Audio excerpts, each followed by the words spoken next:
All right, I think it's all working now. Sorry about the false starts. Hopefully you didn't get a bunch of really annoying notifications. I think I cleaned things up now. Just gonna do a little bit of coding. Just gonna try doing stuff over here on YouTube. See how it goes. Let me know what you think. Is this annoying? Do you like it? I don't know. I do have some bad news though. I left my coffee downstairs, and I think I'm just gonna make the best of it. So let me show you what I got here. I have a simple site I've been working on called, let me get the browser up, called keyboard.reviews. And this site is made with Python and Flask. And then I use Freeze, which is a library that lets you kind of iterate through all your APIs in Flask and render the output and save it to static HTML.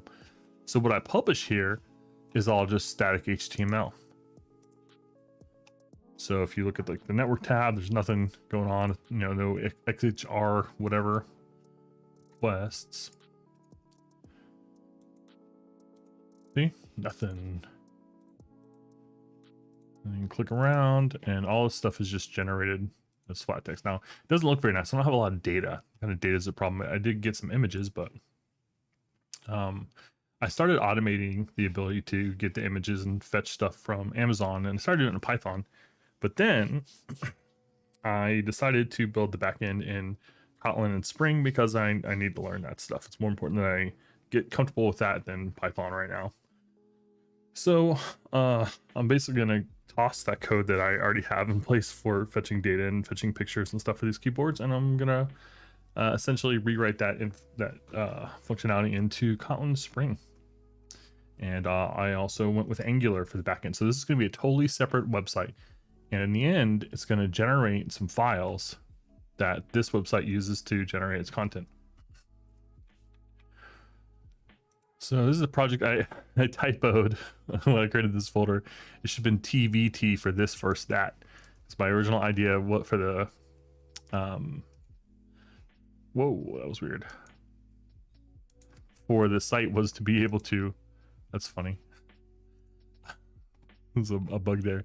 Was basically to do these kind of comparisons where you would say like, hey, let me compare this to that. And it looks like that's not working right now. Yeah, so I broke that and didn't even know it. So I need some, you know, tests or something. We'll get it out there. In the meantime, let's work on the fun stuff.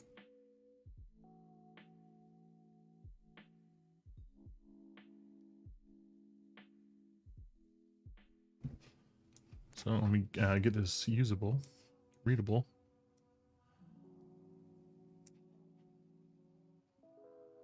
Yeah. Hopefully that looks good. Okay, looks pretty close. All right, and this is a Spring backend. Let me know if that text is too small or what have you. Fix up my sizes here. All right. Just close this stuff and get back to a good start. I was lazy. I should have done this before I started. One of these days I'll learn how to stream. And hey, if you're out there, let me know what your level of comfortability with Spring or Angular or any of this stuff is. Python, Flask. I'm happy to show you around, answer any questions or whatever. All right, so my website should be up and running now. It's able to get to Elasticsearch, which I have set up. I also have Mongo running too. You know what? In fact, let me show you what I have running.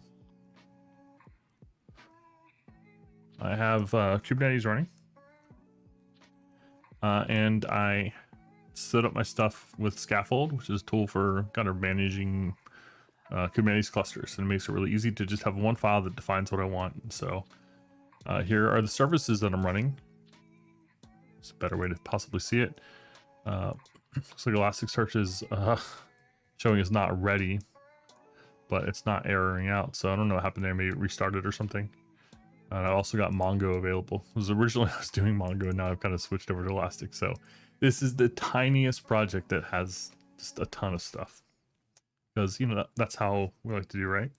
This is a side project, not accountable to anybody. I can have all the databases I want. I did have an error. It's funny. It does, I mean, it looks okay. Let's port forward to it. Oh, it's already being port forwarded. Thanks to scaffold. Let's make sure it's working.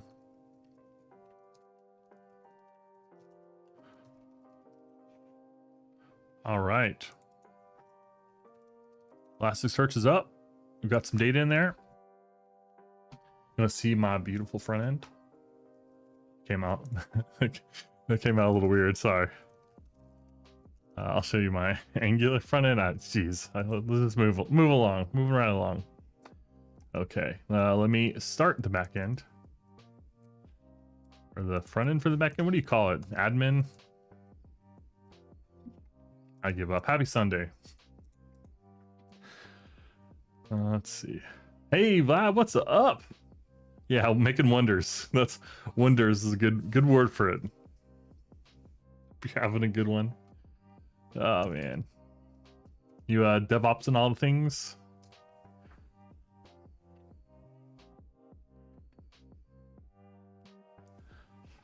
I'm still pretending to learn Angular.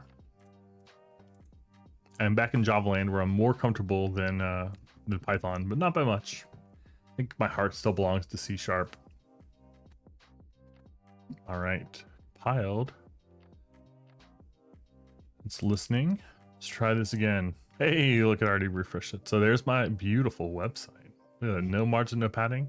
I do have a material grid set up. Holla. And last night I set up this little form here. And yeah, you can tell that I didn't get very far with that. So what I want to be able to do is basically come over here and add new keyboards. And then eventually they show up over here. And then I'll be able to kind of edit information. Oh man, where's the beach? Which beach did you go to? Where's the beach? It's kind of too hot to go to the beach over here. Look, my prices aren't showing right. Jeez. So the way I want to do this though is I want to use the Rainforest API to fetch data from Amazon so I can be really lazy about what I type. Let's see. I want to click their ad. Kotlin Beach.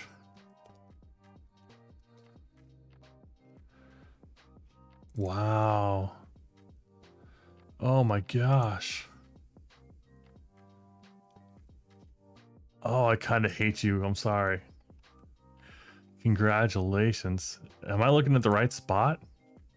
Why did you ever leave the beach? You should go back. Wow. That's awesome. Oh my gosh.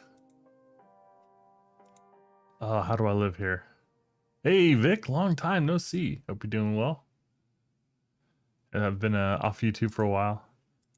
I took an internet break there for a little bit. Jeez, looking at Kotor Beach. You know, it's not one of my streams unless I look somewhere else I want to live.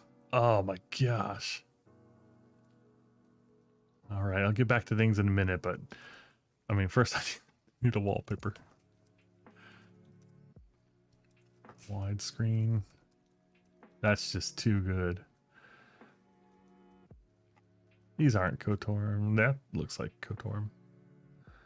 The Adriatic Sea, huh? Jeez.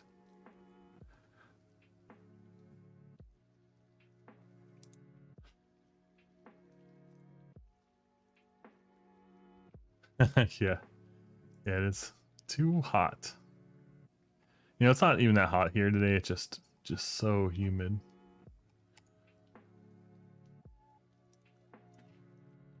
All right.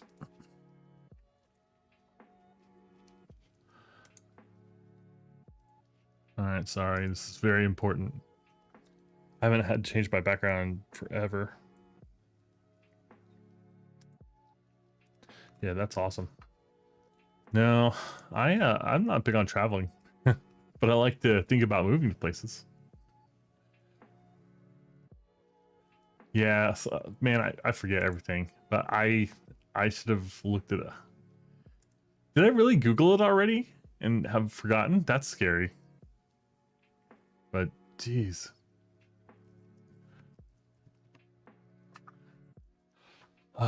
Well, sorry I forgot, and I'm sad that I forgot. And see something so amazing. I know. I think last time I was on, I was looking at castles in Scotland. Let me look at my credentials over here. So I've got an account. I'm actually paying $9 a month for this. Rainforest API.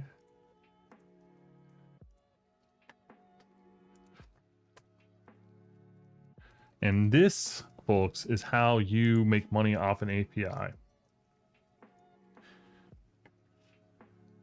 Sure. This is a website where I'm paying $9 a month in order to be able to run commands on you know, against Amazon basically, and they have other APIs too. But it's really cool. So you can come in here and kind of say like, hey, I want to look up, see review comments for, let's look at a product. This is a keyboard site. Yeah, I am definitely old for sure. How did I miss that? That beach is amazing. How did I forget that? I feel old. I'm just going to grab this one. So the trick is you grab this number right here. It's called an ASIN number. I don't know what that stands for. And you can kind of pop it in here. Boom. If you copy it right. Okay. And I don't care about sorting or output, any of that stuff. I'm just going to send a request. And there we go. Cannot be found. Great. Check the values is playing in the URL, GTN, SN, Amazon domain. Oh, review ID. I don't have a review ID. Let's see. Let's get to reviews. That's review. There we go. I got the wrong thing. So I'm giving an ASIN. Let's try that again. Think of companies that will need the most in the next 7 to 10 years. Mobile developers, data scientists, or web developers. I think web developers and data science are super big. I think web developers, there's kind of a lot of them. It's a really popular field, so I feel like the pay is going to go down over the next couple of years. I think that there's going to be plenty of jobs, but I think that with so many people entering the field, it's going to be a little rougher. But I do think data science is a fantastic investment. Mobile development, you know, I hate to say it. I know many great mobile developers, but you know, people install like on average 0 mobile apps per month, and the ones they have, they use, but it's really hard to break into that. All right, so here are the reviews. It got the top 9. You can page through them and stuff like that. It's got information for that, but it's really easy, and you can see that you know, it gives you information right here. So you can click on Python, and there you go. That's everything you need to do to make that request in Python. So this is the code that I've already got that I'm getting rid of. And I am doing this in Java, so you know I can't use that, but I can kind of take apart this curl or whatever, and you can see that there's really, ooh, there's my API key. So there you go. You can do some damage with my stuff there. I also can just use this URL, do a simple get, and I'll be regenerating that API key later. Let me get that off screen here. So anyway, that's what I'll be kind of, what I want to do here is basically have a simple form where I add that ASIN number. It's going to go out and fetch that information. And then I want to kind of massage that information, save it to my own database, be able to change things like the name or whatever, and then import that into Elasticsearch. And then over here, I'll basically hook this up to pull from Elasticsearch and use that to generate all the data that I have for the static website. Yeah, you know, and one thing about it's kind of funny, that you mentioned, Vlad, about like whenever something becomes less popular, there's this strange kind of phenomenon where as long as that thing doesn't die, the pay goes up. So it may be harder to find mobile dev jobs. Maybe there will be less mobile developers, but the pay can go way up. Like we saw that with like COBOL developers in the last couple of years. Not many jobs, Not many programmers do it, but the ones who do are getting paid, much higher than kind of industry averages. So if you like mobile, that's fine.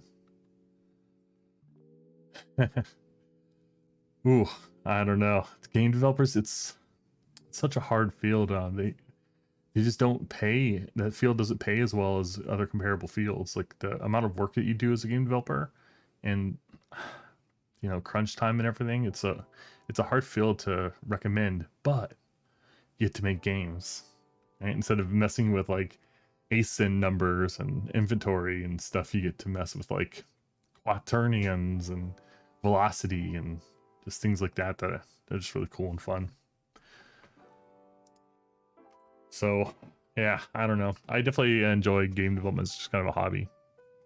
I also like games. So Splunky 2 was made by one man. He also made Splunky 1. And I think actually ended up hiring a team for QA and stuff like that. But it's a one-man game. That's amazing. You can see I've got almost 30 hours in it. It's crazy. So I was going to basically just work on this form and then try to get it pulling from Rainforest. And if I could save that to Elasticsearch, I don't know. I think that would be a pretty good spot to be in. It's going to cover some different technologies. We're going to see some Kubernetes. We're going to see some Kotlin. We'll see some Spring, whatever. And we're going to start with a little bit of Angular, which, help me out if I'm wrong here, but I really like Angular.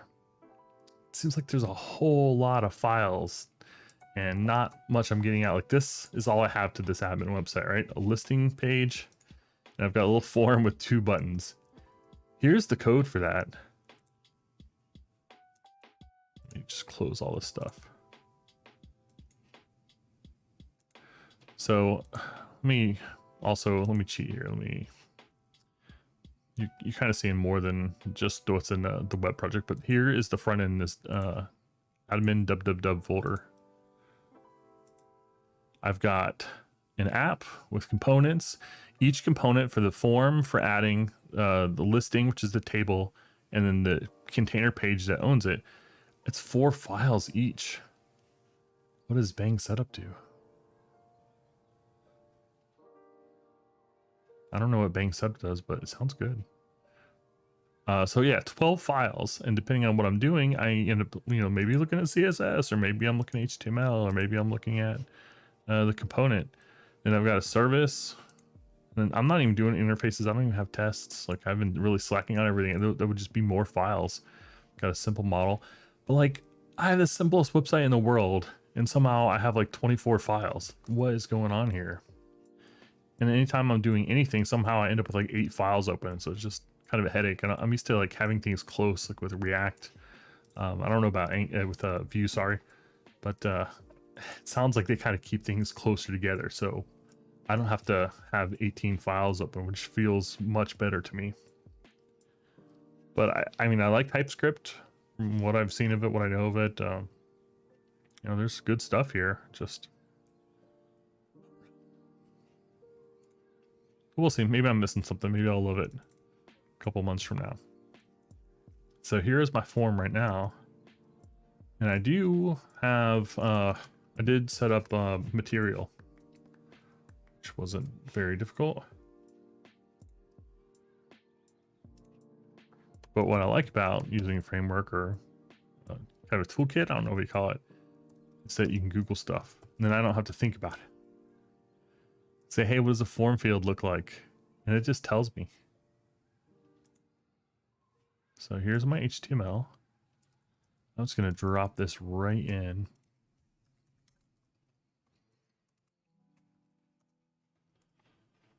All right, and it's telling me that I don't have this stuff. Here's something else that I don't like about Angular, and then I'm going to stop whining. The first time you use a component, like from, material is where I'm seeing this the most. You have to come into this app modules file, and you have to import it. Oops, app modules file. And so you can see where I'm already doing a lot of importing. What's telling me here is that I don't have mat option. So I'm guessing that's going to be similar. Mat option. Have to look that up. Maybe we'll get lucky though. Angular material option. Material. Okay, maybe it's under a form or something. No.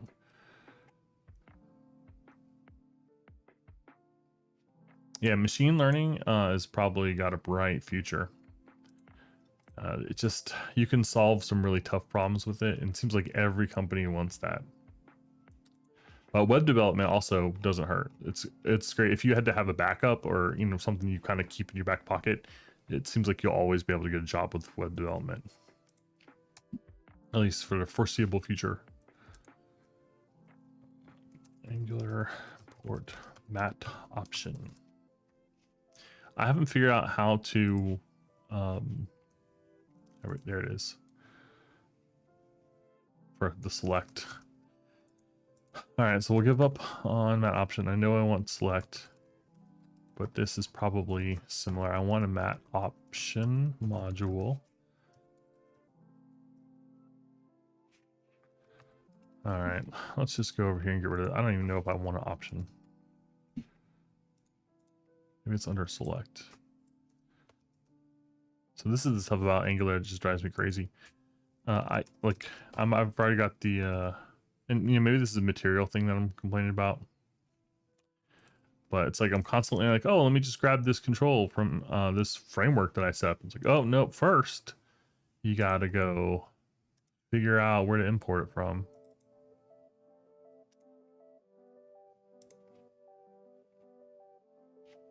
So you need to import the mat select module. So it's declared there, and add it into. So it's pretty close. Mat select module. All right, and this is a different version of Angular because mat select module is no longer in that folder. So I've got mat select module here. Module, I'm getting it from select. Is there a mat option? No. Option.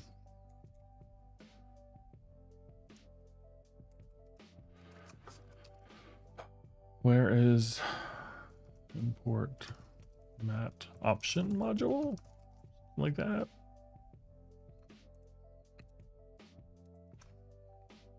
Mat option. I've seen a lot of people do exactly this. They just literally go and import everything, and then they go and add all these. It just kind of seems like it's defeating the point. Like the thing I want from material, one of the benefits is that I only have to include the actual things that I use. Like I don't have to bundle stuff that I don't, making the site smaller.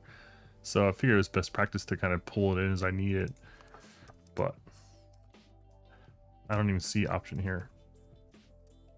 Oh, you know what? You know what? How much you want to bet? Mat select module has the option stuff that I need. Yep, that was it. So it's because I hadn't finished the import.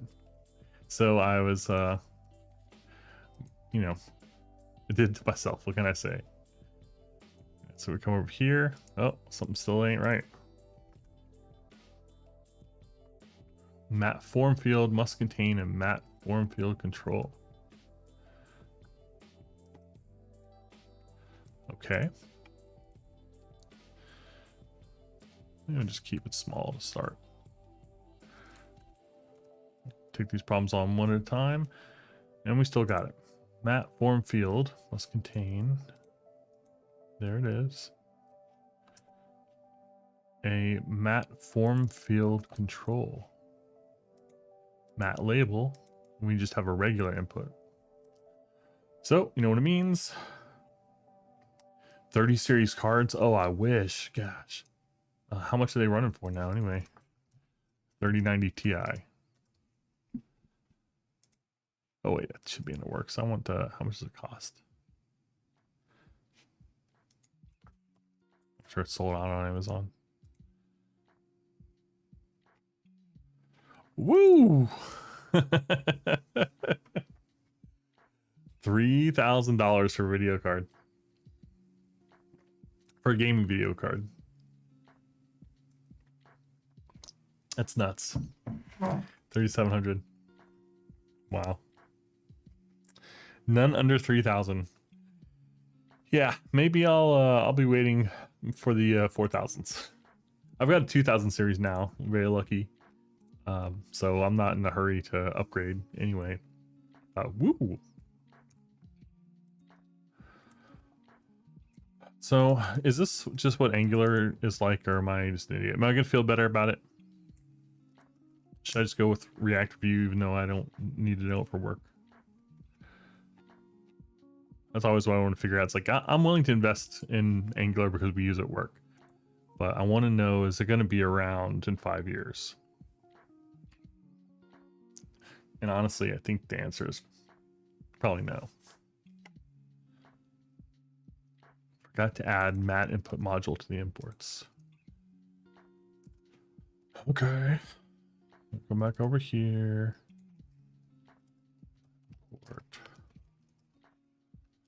Where do you think? Angular material input. Someone who knows what they're doing would probably have an easier way of doing this. But what fun is that? If I knew what I was doing, I wouldn't want to do it. Oh, still see. Okay, there we go. Compiled successfully. Is it gonna work? Hey, look at that. We got an input. Looks good. Let's try the select now.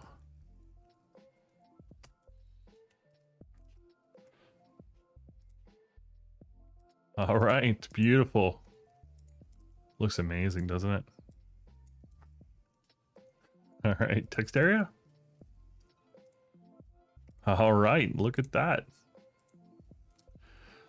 So why are they next to each other? I kind of expected mat form field to make sure they ended up on separate lines. Oh, you know what? I was looking at Angular form field or something like that. Or not Angular, material. Angular. All right, so I looked at the code and I looked at the HTML and I grabbed it. I didn't do anything with the TypeScript and I didn't do anything with the CSS. Let's see what this looks like. What is host?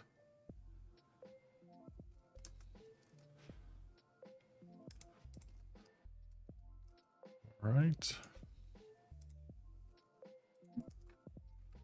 Oops. Okay. I kind of thought that would do something.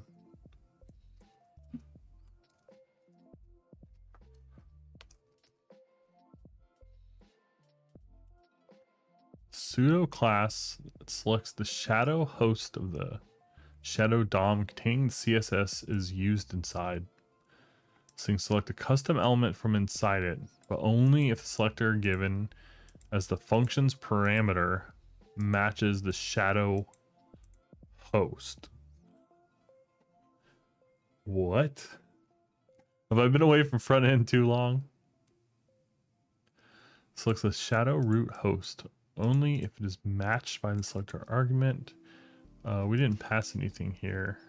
No. Element host.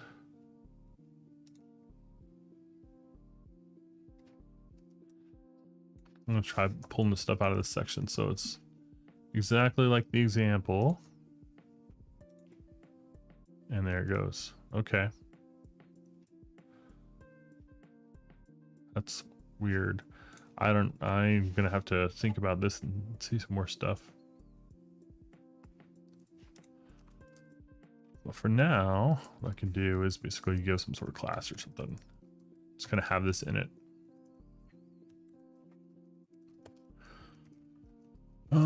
What's a good name for this class? Call it add form.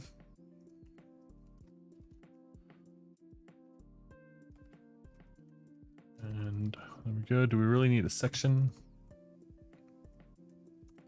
Let's see what Google says about section.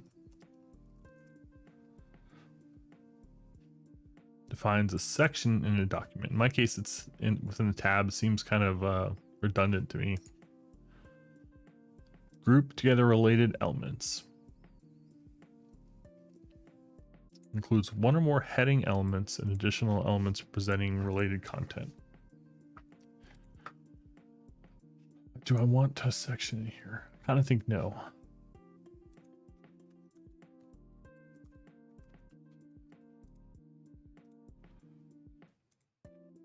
So here, say it's dot add form, something like that. All right, so things look good there. Got a text area. Expand it. All right, so the fields that I want are right here. So the only three I'm caring about right now, and we'll expand that.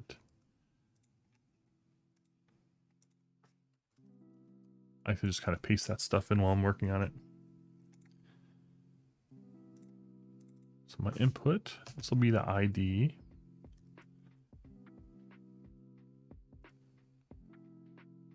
And I didn't give this thing a name. That's interesting. So how do I reference that? I don't actually need a select yet. Or text area. Good thing we fixed those up. I'm not even using them. Yagni. We'll end up using them. All right, ASIN. So if we have an ASIN, we'll use it. And the third one was name. All right, and then it's back to the docs to see how the heck you use this stuff.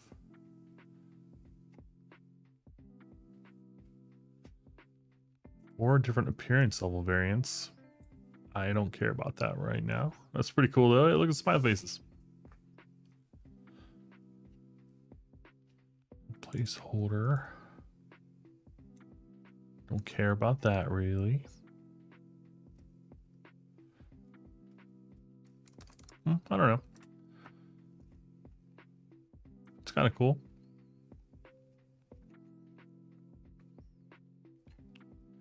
But what do I need? What I need to know is how to actually use these forms.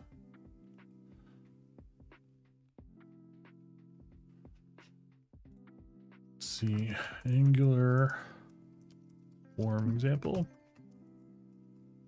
Geez, I keep typing Angular when I mean Angular material. Well, I guess in this case, it really is just a form. Template driven form. Oh, yeah, this is... All right, so with Angular, there's two different ways of doing forms. One is template driven. They rely on directives defined in the forms module. Okay. I mean, this looks kind of like I want, but there's another way to do it.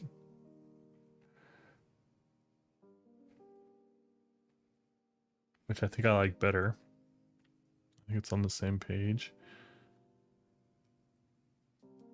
It's a little bit more old school. But yeah, I mean, this is long. Jeez. All right, let's start at the top. Building a template-driven form.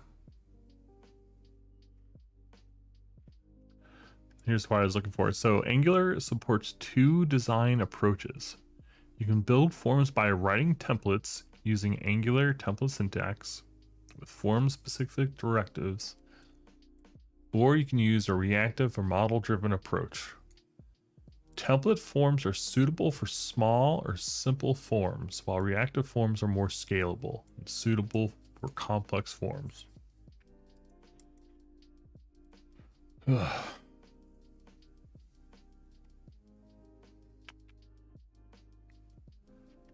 Can't I just put a form on the page, do a submit, get the values?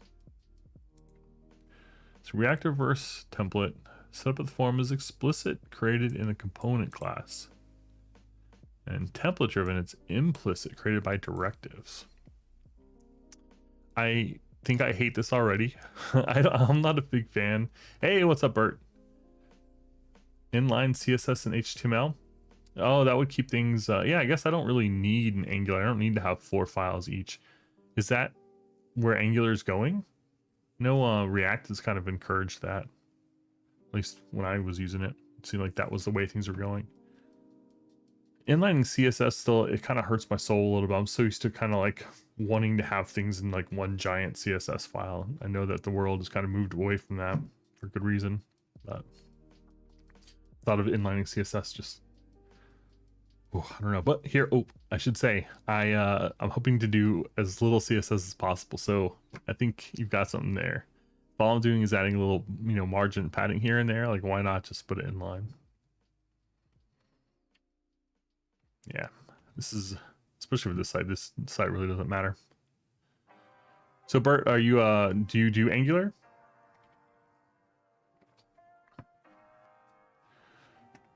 So I think I want to do reactive forms.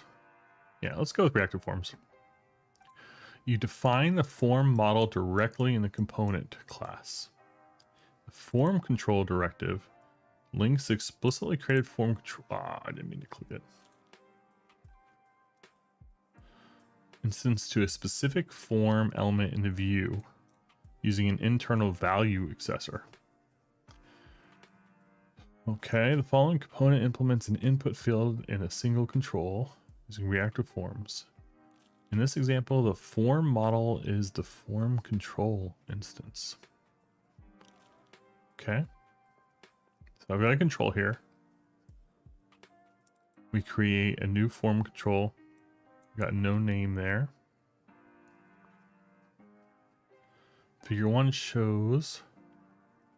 Why am I seeing figures?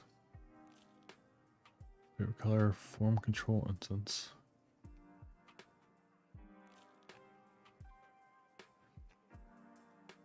Okay.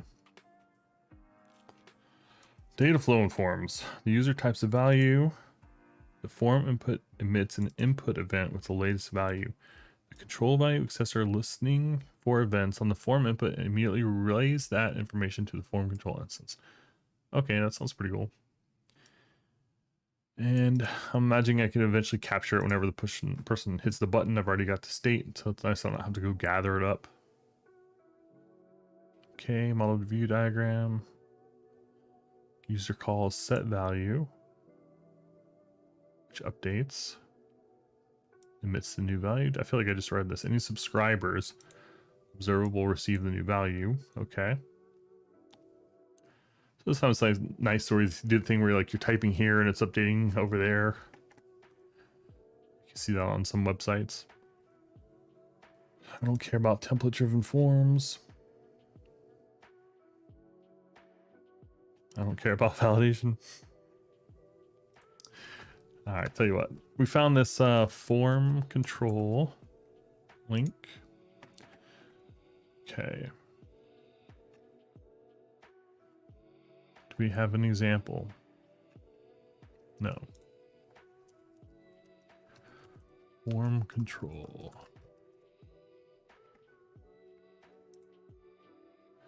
Nope, that's exactly where I was. Here's a guide to just reactive forms. There we go. Overview. Yeah, sorry, I'm kind of scrolling through this quickly. This is it just drives me nuts when I know how to do an HTML form. I've been doing them for like 20 years, and then there's like these layers of abstraction on top of it that like you have to read through getting started guides and documentation in order to figure out how to do a web form. Just like the simplest thing in the world. It's not the simplest thing in the world. Not by a long shot, but let's see. Okay, so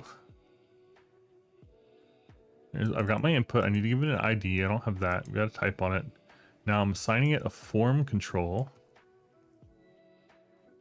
Giving it a name. And up here I do need to create a new form control. Name is weird, isn't it?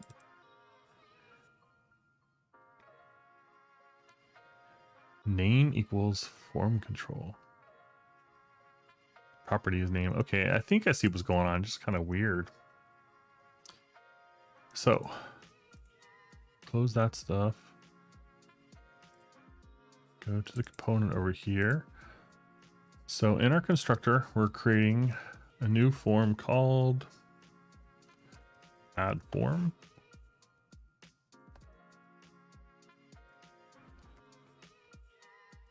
Create a property for it. It's a form control.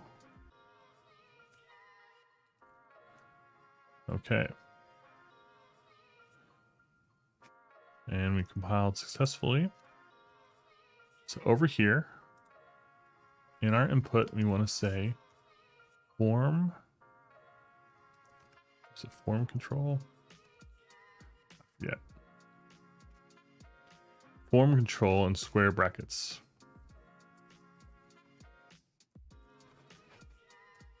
Okay. And then give it an ID, in which case that ID. So then like that, can't bind to form control since it isn't a known property of input. Uh-oh.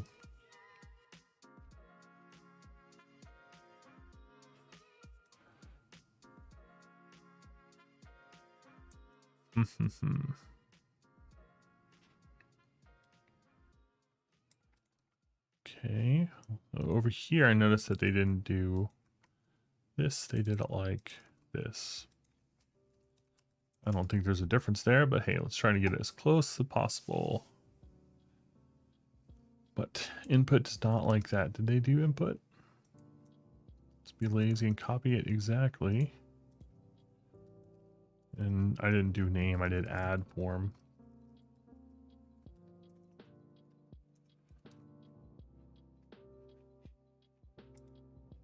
Okay, and we'll try restarting Angular just in case.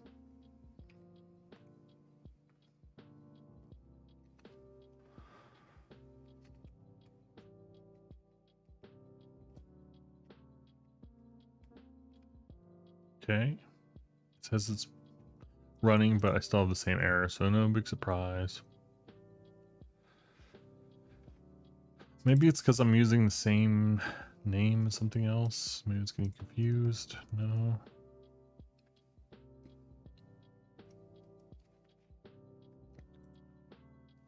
All right, well, Stack Overflow time again.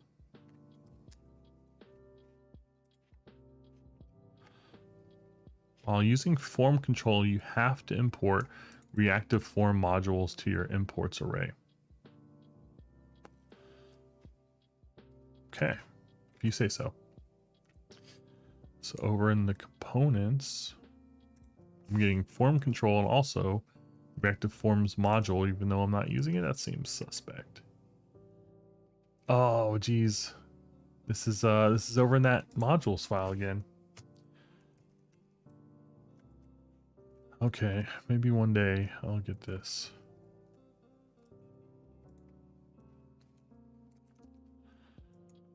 So I'll import these things and in my modules, make sure it's imported. Okay, pop quiz. Anybody know if there's a way to tell VS Code to like organize this alphabetically? Feels like I should just be able to, I don't know, right click something and say alphabetize.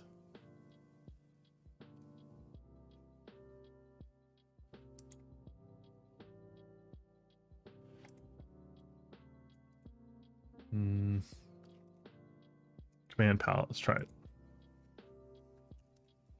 Nope. Let's see, VS Code alphabetize lines. Sort lines of text.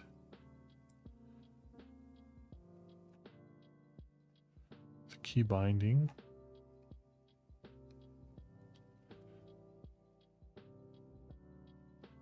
All right, sort lines. Give it a go. Oops. Oh my gosh. Ahem. Install extensions. Sort. Whoa. What? It's weird doing it. I guess this one maybe has higher. I mean, they both show 5 stars. This one has way more installs, but it shows twice. It's kind of weird. But, all right.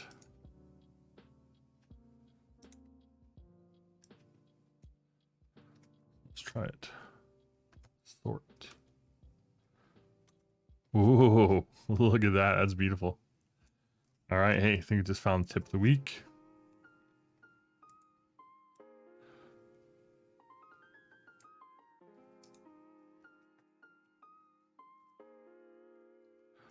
All right. Nice.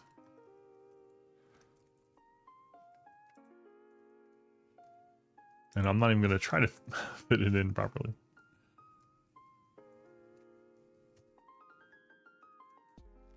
All right. So I don't see a compilation error. Map form field must contain a map form field control. You know, we saw this error before. I forgot what we said caused it now.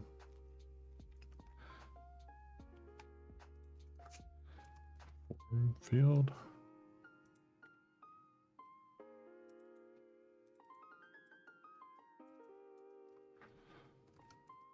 It's kind of funky.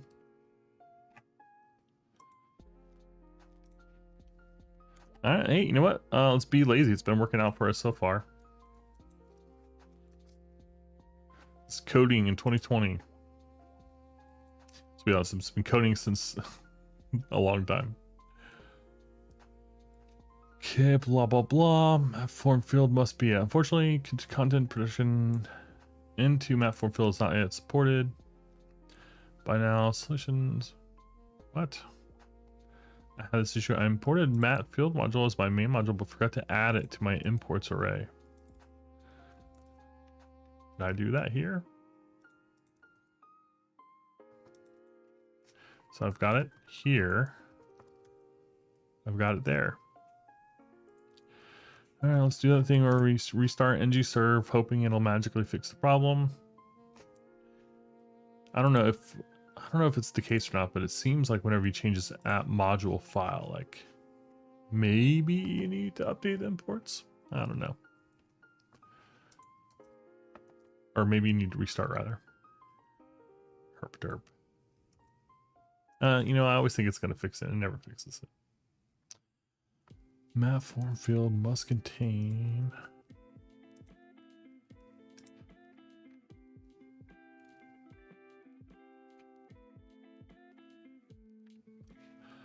map form field. It's like mat input.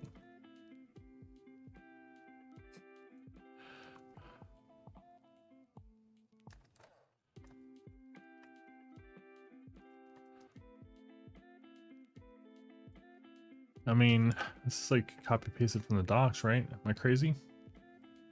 Map form field must be.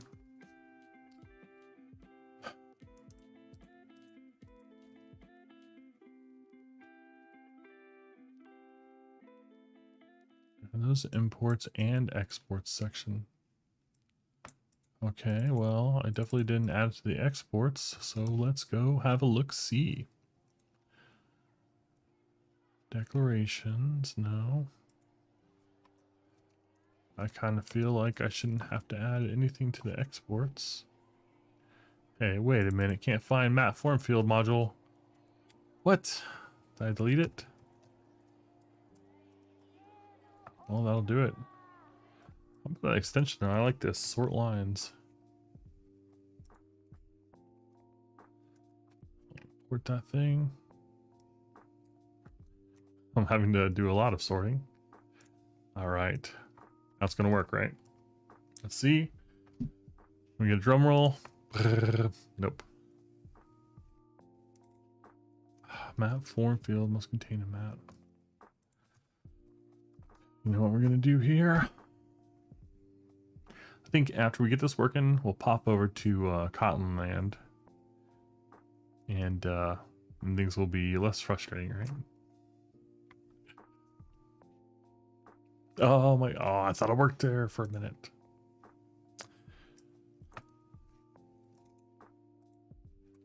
No.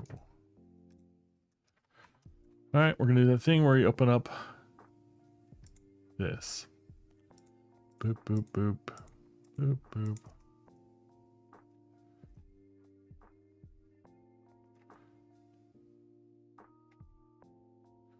So you place your content directly into the mat form field component.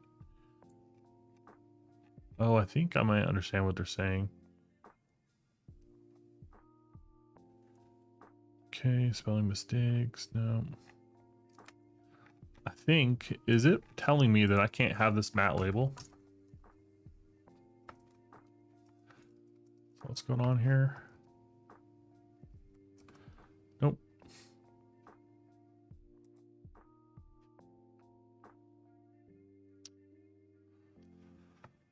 Well, let's get these folks out of here again. Mat form field must contain a mat form field control. Mat form.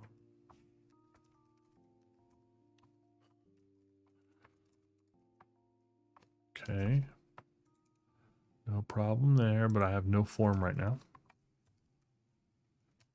Form field example. And please tell me there's an Angular expert out there. I need a lifeline. I might have to go to Twitter. Component used to wrap several Angular material components and apply common text field styles. This is the original code that I grabbed this from. I'm gonna come in here. We're gonna get rid of that form control stuff and just do it like this. What happens? No error.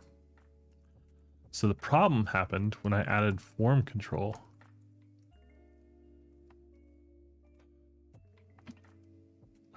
No error. What? Was it because I put ID equals name in here? Oh, look, I didn't even notice. Mat input. I guess I deleted that at some point and didn't realize it. Wow. Well, lesson learned there. So this should work if I just put mat input, we're saying.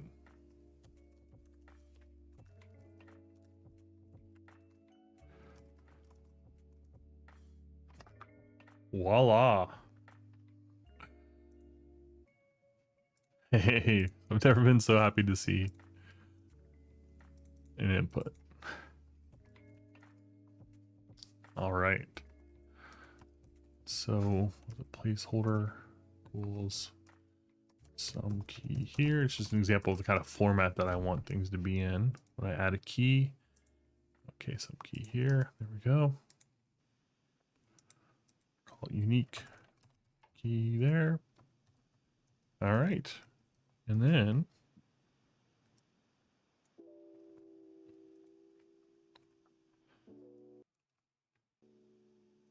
it's ASIN.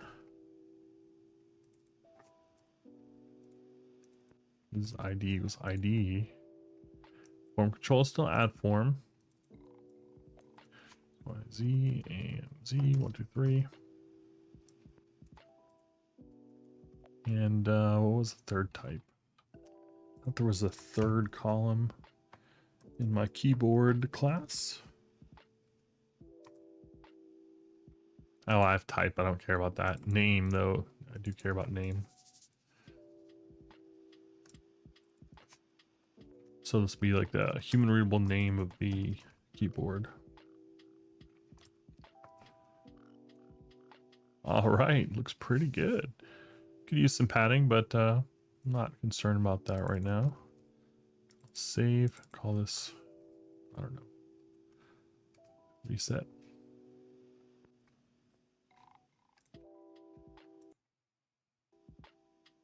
Okay, so I've got on save hooked up right now. It just inserts a new keyboard, blah, blah, blah. But in here, I want to see what our add form looks like. Here, I'm gonna rename this to add form control.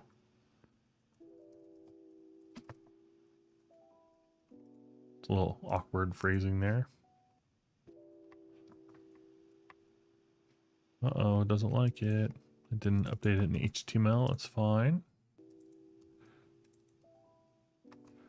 Nothing, a little copy paste can't help.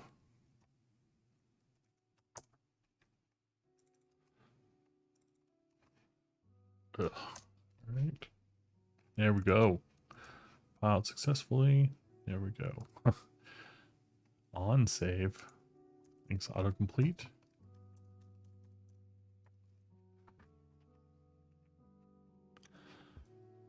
Okay, so let's get our debugger open. Got it. And let's see what happens. Is it going to work? Am I taking bets? If it works, you got to take a drink. If we hit a debugger here, got to take a drink. We hit a debugger. Cheers. I want to see what this .add form control look like. Does it have a values? A value?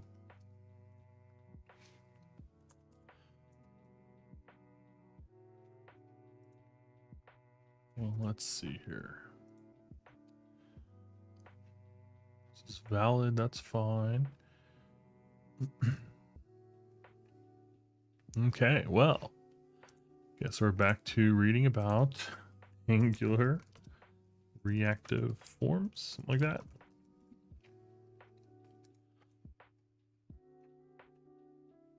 Hey, if you have any opinions on template versus reactive forms, let me know. So I am very new to Angular. As if that's not like painfully obvious. Alright, form control using the blah blah blah. Form control assigned to name is displayed when the component is added to a template. Okay. Displaying a value. I don't care about that. Placing. Don't care about that. But that's good to know. Grouping form controls. Forms typically contain several related controls. Okay, I think I'm getting it. So we've got the form group. We need to add to the component. Let's get this sorted. To add a form group, create a form group instance, associate the form group model in view. So I create a new form group and I give it form controls. Okay, so now I've got a form group. All right, so I had things done in an awkward way. So my form group, I want it to be called add form.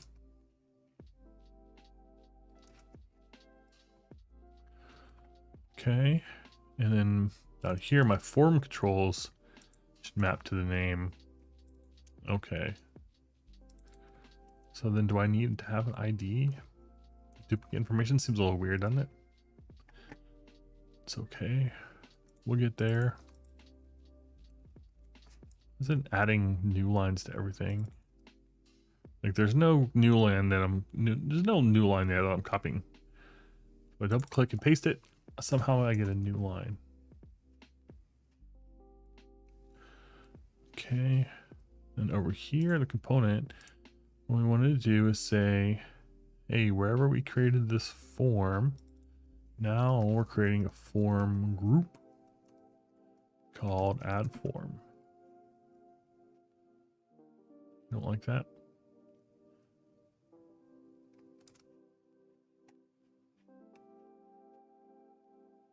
Okay. Do I really have to duplicate all this information? Seems wrong, doesn't it? I'll take it.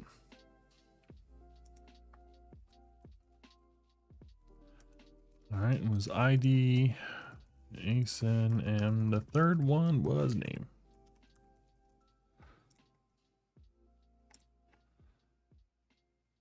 Okay. Property name does not exist on type add form component.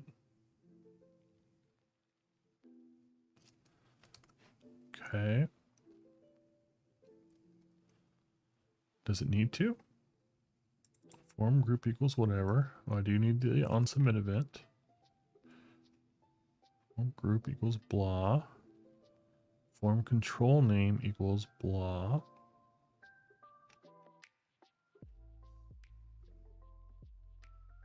First name, last name. I mean, in it there. Doesn't like form control name. Doesn't like my add group. Oh, add form control. We can do add form, that's fine.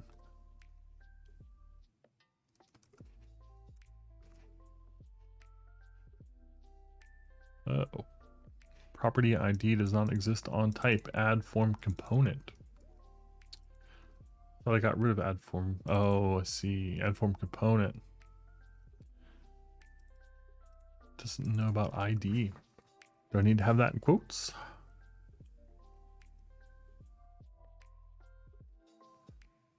For class profile form equals new form group.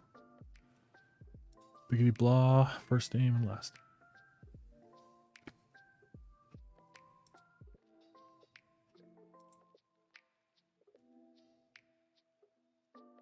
I mean, that looks pretty much identical. Profile form is in a form group. Form control name. I think that's not what I called it.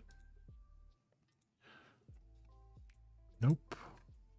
I did form control. That's what I get for trying to adapt the example, so just retyping it. Okay, hey, I'm learning about these forms. Form groups, form controls. Okay. Name ID does not exist on the add form component. I don't want it to. It should exist on the form class. Add form dot form control name.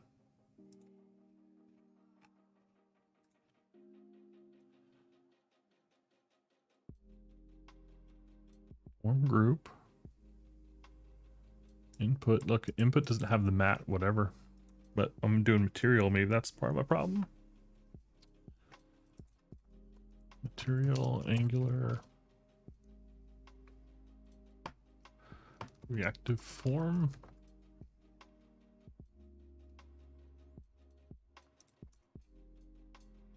All right, let's see. This is specific to material.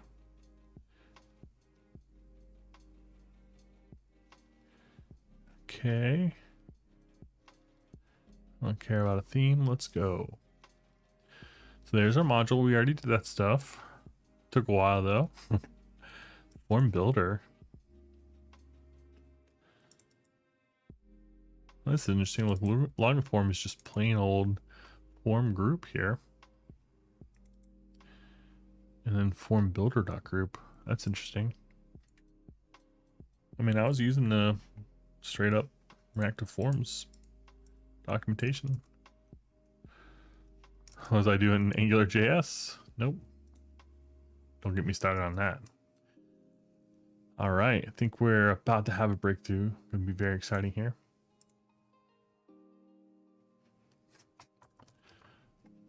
So I can't explain why this matters.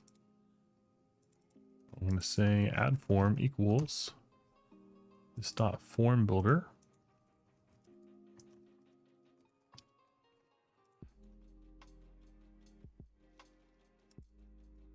Which was form builder.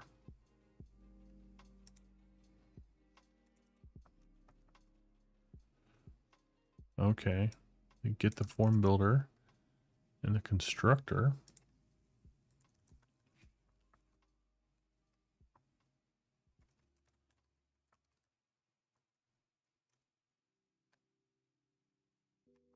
So it was the right spot. Okay, so we get our form builder.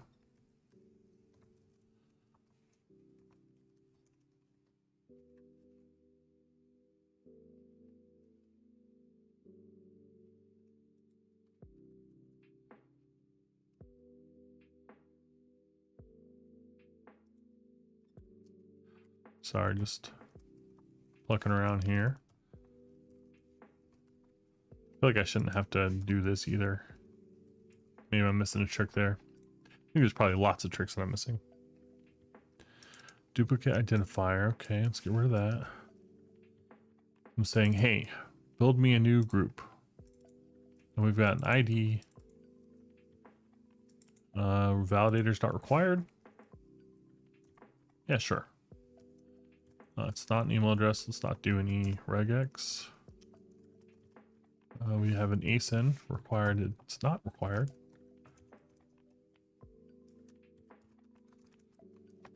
And we've got a name, which is required. No password. All right.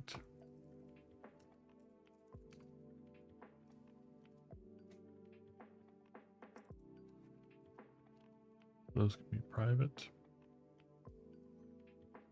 Declared but never used. Hey, look now. That's okay. So we figured out a trick there. So by marking these items as private, it also created them as properties. I don't know any more than that aside from what I observed there and from the article. It's interesting little trick there. I need to probably read a book or watch some videos of people programming Angular. Pick up some tricks like that. See how we doing now. Property name does not exist on add form component. I don't want it on add form component. I want it off of add form.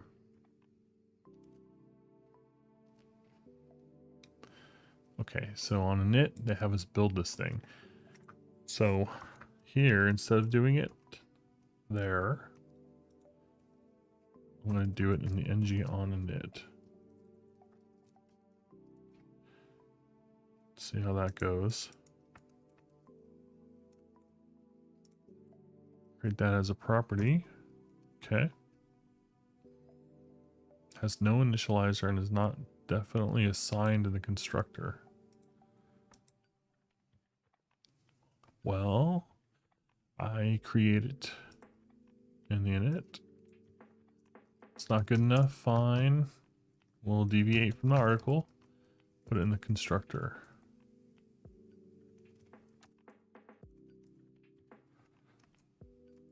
Oh, oops. Okay. Property name does not exist on the same error, no matter what we do. Okay. We've got an onSave method. So now we can check to see if our add form is valid. I like that. Before we continue, check. All right, so now let's see what this form looks like. Form group is blah. Submit is, for us, it's going to be onSave.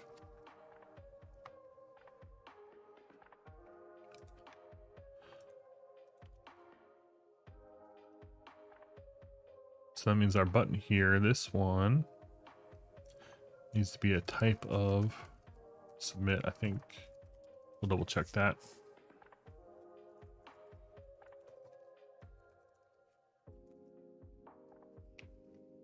Button, blah, blah, blah, type equals submit, yep.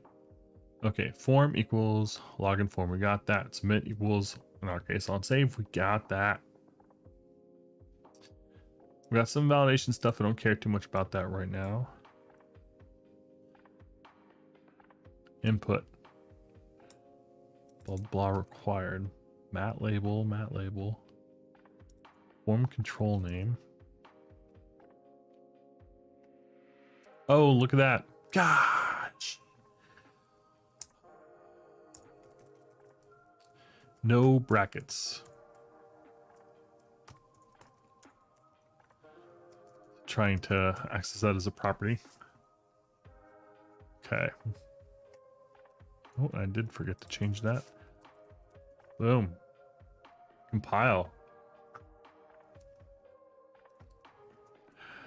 Oh, and it even runs. Look at that. Beautiful form.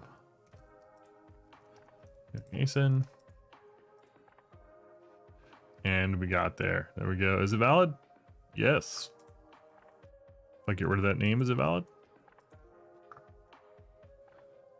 It's not. Okay. All right. So I'll tell you what. Over here.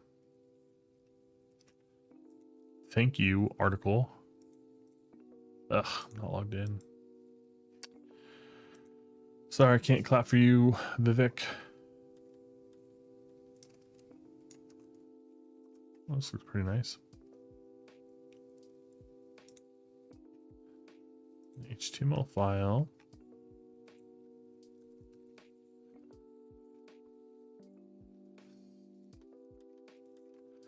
Add form. All right. That pasting new line is going to drive me crazy. This code, new line after paste.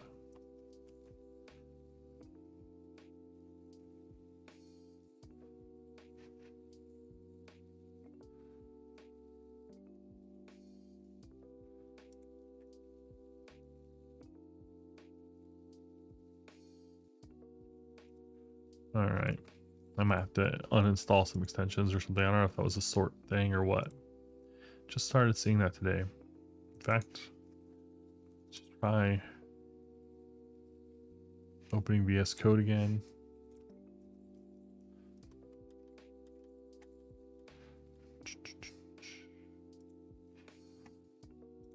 Okay. So now if I paste something in here, does it? Oh, no new line. It's fixed. Restarting actually fixed something for once. ID touched and add form controls dot ID is invalid.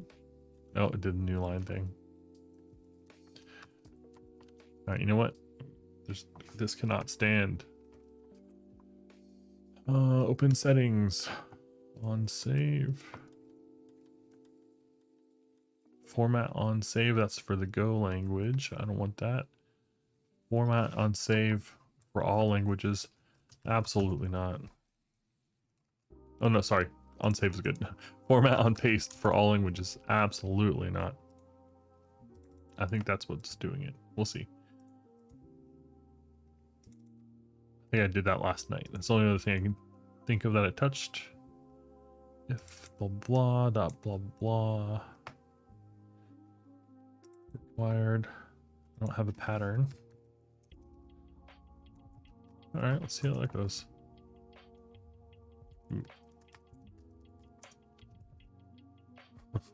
All right, fine. Formatter. Maybe this time.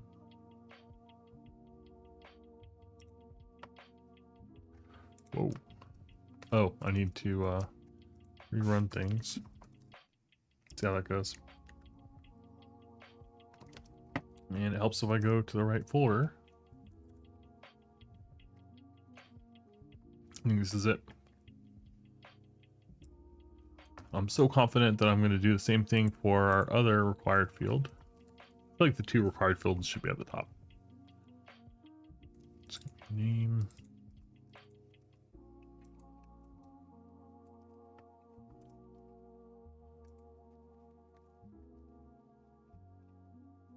Okay. What don't you like now? Add form controls name errors required. Object is possibly null. Well then.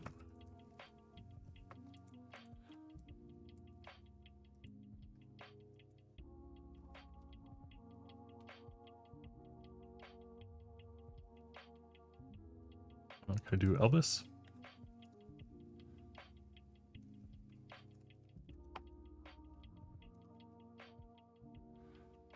Okay.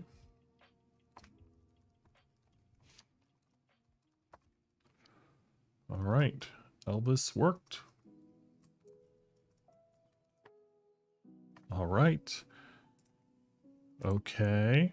Now I'm going to try leaving. Oh, ID. Okay. We touched it. We didn't enter anything. Okay, so that looks good. So this should not save. Okay. We could do something here like it's going to be lazy and show an alert. just to make sure I don't get confused. So if it's not valid, then let's do alert. No way.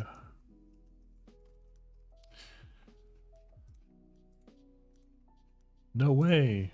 All right, and it showed me the required fields. All right. You see that thing on forums where it like shakes the screen? It doesn't work. I like that. But if I fill these in and save, then it doesn't do anything right now. But if you actually come over here and watch the network tab, we can see that it is doing our submit and it's got 200. So what we can do is, and we're almost done with this part. When you save, if it's successful, instead of just doing a console.log, we'll set this dot last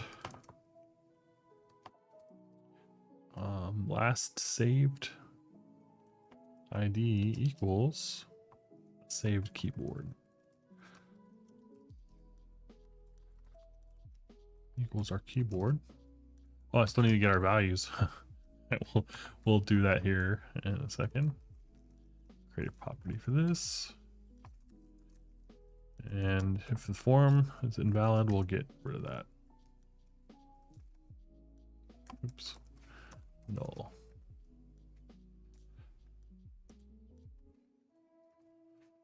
Whoa. I want it to be a nullable keyboard. Hey, what's the problem? Make it nullable. Make it so.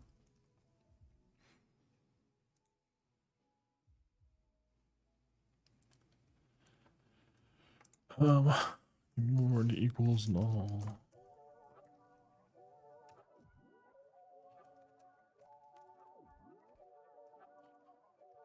All right, I'm a dummy. How do you make a field nullable in TypeScript?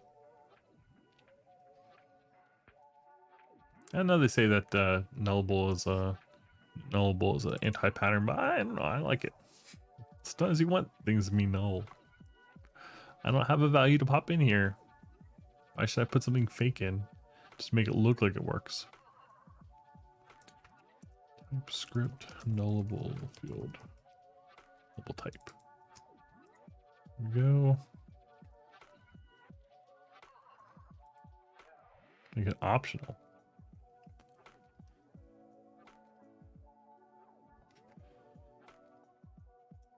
Oh, question mark on the field, not the type. Okay.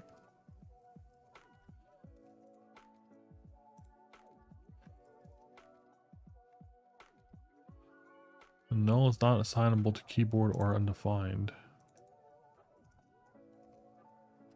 All right.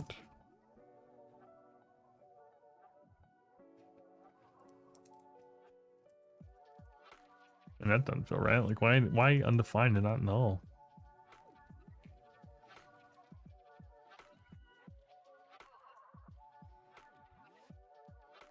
Oh, number or null. That's pretty cool. So how about that then? Keyboard or null. I think set you equal to null.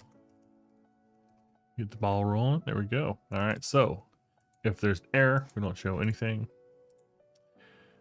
And if we save, we'll set something. So in here, what we'll do is we'll just have a little ngIf section, something simple.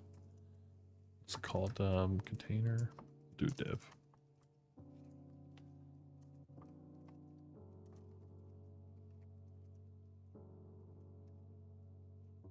ngIf, say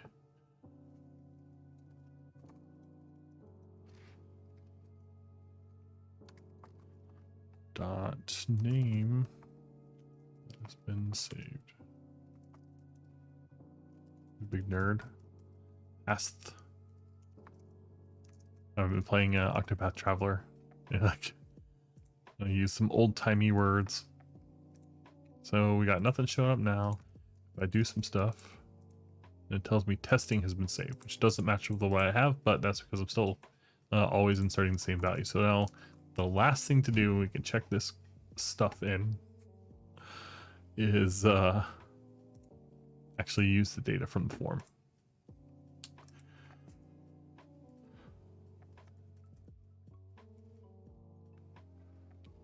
So here's the keyboard. Okay, so got a debugger. That's right, I gotta put some stuff in here, and then probably figure out how to do some unit testing later. It's always easier to add unit tests later, right? No, here we go. Look at that.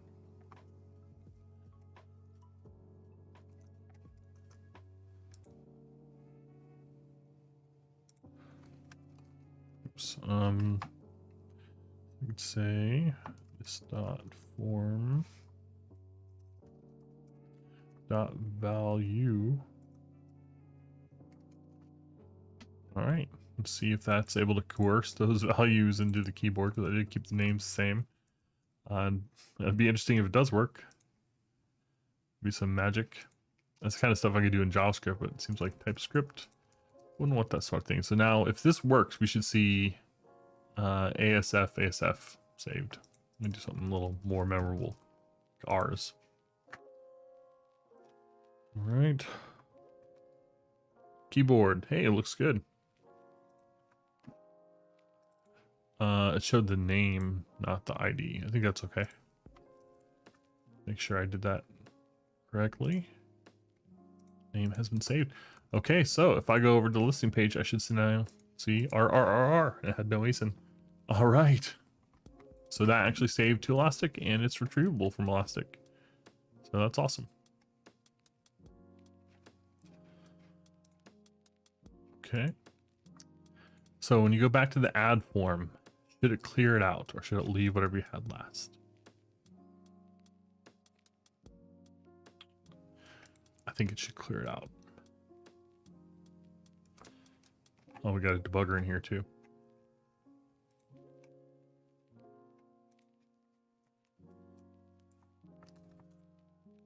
Okay.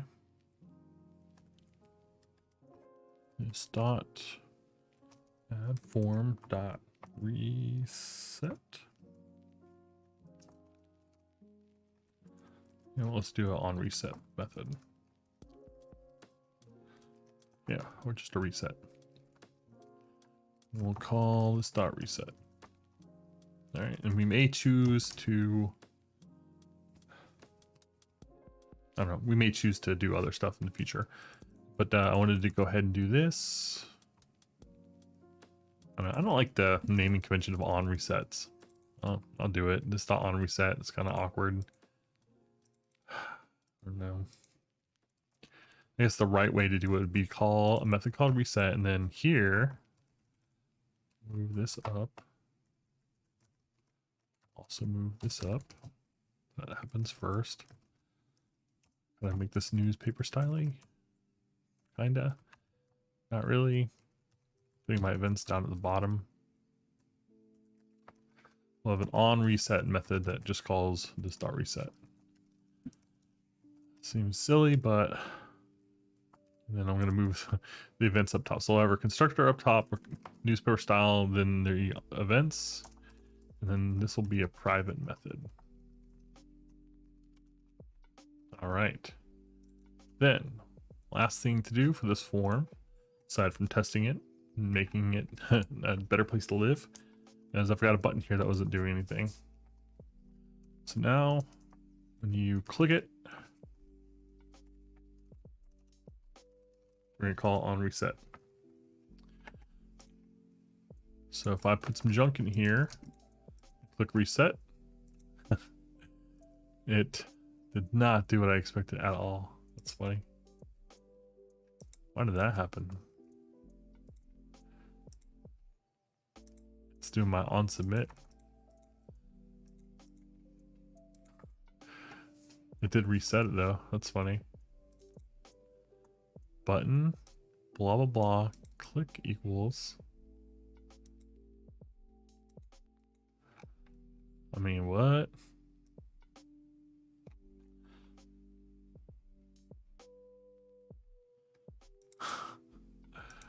What happens if I get rid of the event and click that button? So my buttons are always submitting. Button submitting form. No, it's not a type submit. Type equals button. That's weird. A button without any defined type in a form acts like submit. I did not know that. Is that an HTML thing? That is news to me. So blah blah. Can I reset it? Yes, that worked. All right. Do hello YouTube. Yes, and sure. All right, so that looks good. My form was reset, but it did fire off the validation, so it made things red. I kind of hate that validation.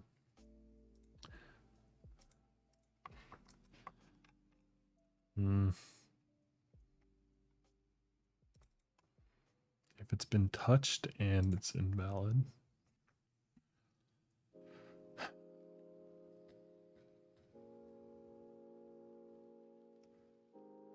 It's touched and invalid.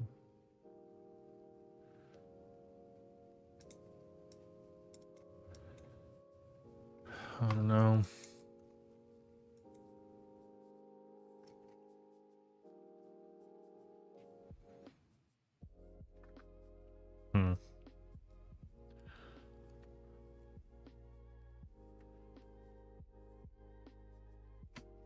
I don't want to just say like if ad form's been submitted. All right, I don't know if there's probably a better way to do this, but let's just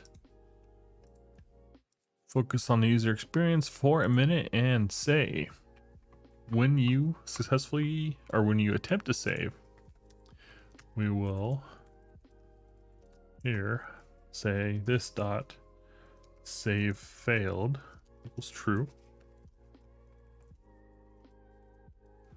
and when we reset the form, we will set this to false. Okay. What? Save failed has no initializer, so let's initially set this to false. All right. That looks good. Then over on the form, we can basically just say, hey, if I don't care about touched anymore, this dot save failed, and it's invalid, then we show the error. Right down here too. Let's replace this. Okay, and that's fine. Last thing we want to do is let's make another error here.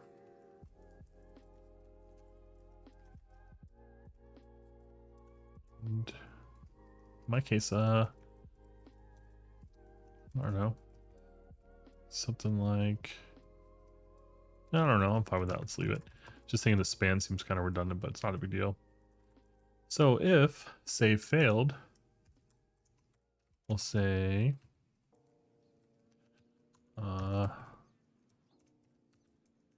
save failed. How about that?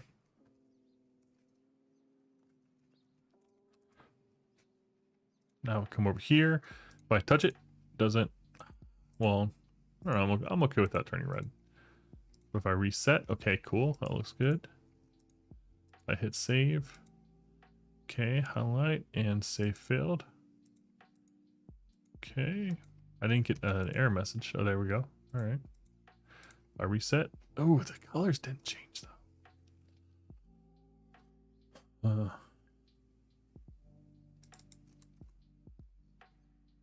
Where is required?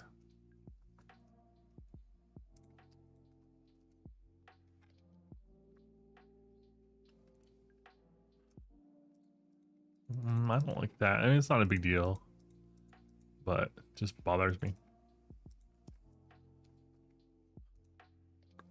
What?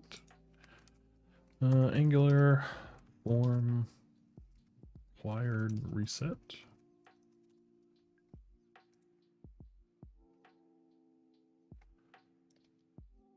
Recreate the form. Nope.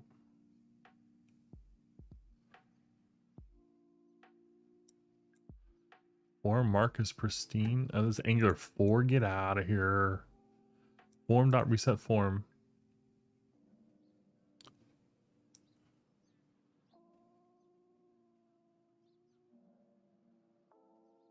No validate.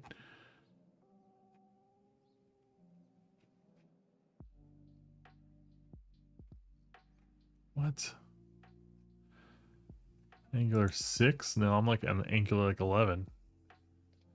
Form group. Form group reset. That's not my form reset form. I didn't do that one. Let's try that.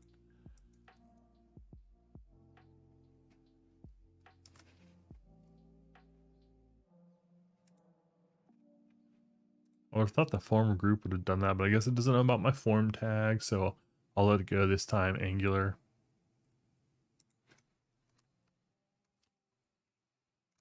Do this.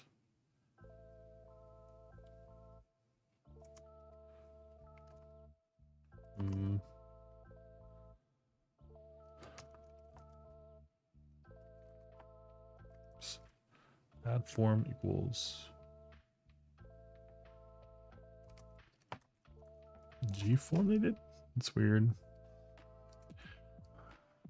I don't want to do add form since I've already got that. I don't know. Tag form, sure.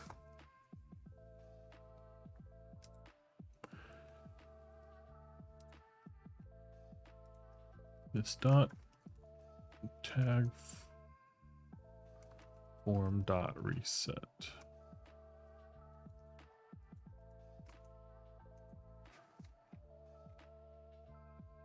Tag form any, I don't like that. That doesn't seem right.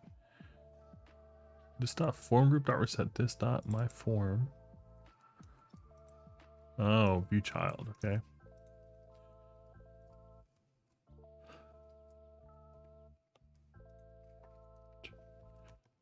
Tag form.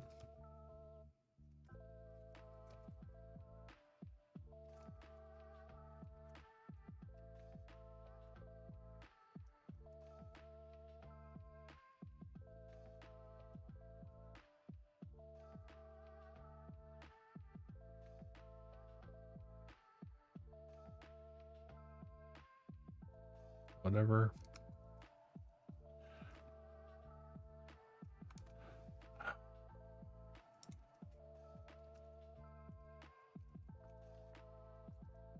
I mean, it should exist.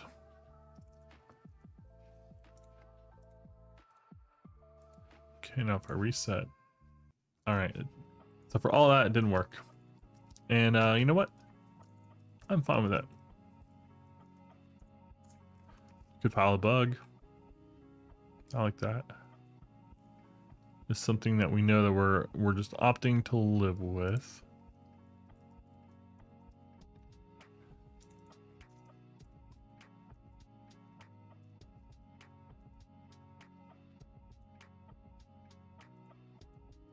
All right, that's fine.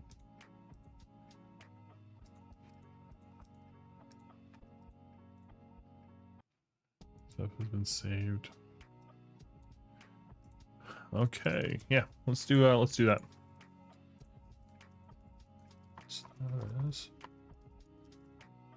I should probably look at the changes, make sure they're okay. So what do? We changed what's modules we sorted, so that's why we got so many changes showing up here. Okay, and a little bit of CSS, not too bad. We added our form. Hooray, it works. Okay. All right. Now you can, well, add keyboard functionality. All right, so that's pretty cool. And we'll try to use, it's been a minute since I've used the CLI for GitHub, but I'm a fan of it. So GitHub issue create. See, form shows Red validation lines when resetting or saving.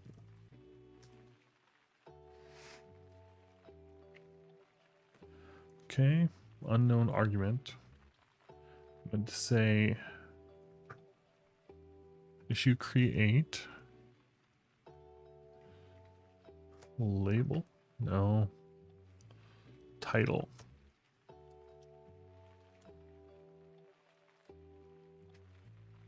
Body. Nope. There we go. All right. So created a issue. We can try it by seeing GitHub issue list. All right, we have our first issue for the project. All right. So every time I push the main, it actually does a deployment. And actually there is a known problem. So let me do that now. There's a problem with this page, and I don't feel like fixing it right now. Where if you click on comparisons, it's like not, I don't know what's wrong there. I mean, it looks like HTML. Why wouldn't what? It's not HTML. Weird. Yeah, so I don't know what's up with that. Issue create -T for title is this page. So comparisons page. This page showing HTML code. HTML text. I don't know. Question mark. Perfect. All right. Now I feel better about not fixing problems. Okay, so gonna need to go here in a little bit, but before I do, want to do something on the back end, so I didn't totally bait and switch you with talking about Kotlin. Spring. So what we need to do here is look up the information from that Rainforest API to get information from Amazon about the product, and then we'll I don't know what we'll do with it, but we'll figure something out. Now I do have a keyboard data controller, but this isn't really specific to the keyboard. It lets you look up information about any products. So let's just copy this to save some typing. We'll create a new class. We'll call it product lookup controller. I'll show you some cool stuff here in a second about HTTPS files, which I love. Said product lookup controller. All right, I don't think I need any of that stuff. Ooh, sorry. I need some of that stuff. So we're calling it a REST controller. That sets it up as a, basically REST API endpoint. Request mapping. Data.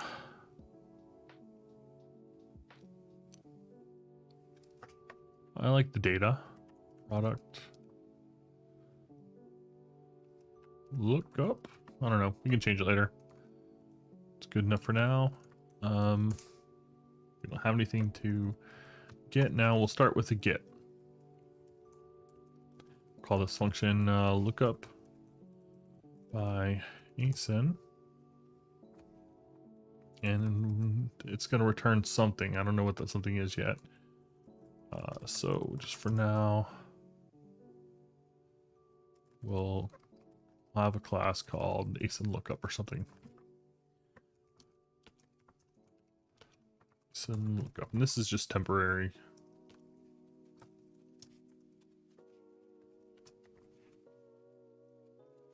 And the data classes have to have something. Yeah, they have to have at least one item. Well, yeah, let's do that. Val asyn string. Asyn is just what Amazon, at least the API that I'm using, calls like the IDs for products on Amazon. This control, I don't want it to know about Amazon. I want to hide that from the users. So I just want the user to give it asyn, and it'll look it up. Maybe that's a bad idea. I don't know. Can always change it later. I'm going to say this method returns ASIN lookups, a list of them. So I'll say a list of, what the heck? I heard voices. A list of a new whatever where you give it the ASIN that you pass in. Which means that I need to take in an ASIN. And ASIN is a string. Okay. And here I need to tell it that I think it's called request param. Okay, that looks good. So by calling v1 data product lookup and giving it ASIN, I should get a very simple ASIN lookup value back. We'll call this a product. Oops. All the shortcuts are different between the VS Code and IntelliJ. So we'll give you the product lookup controller, will give you a product.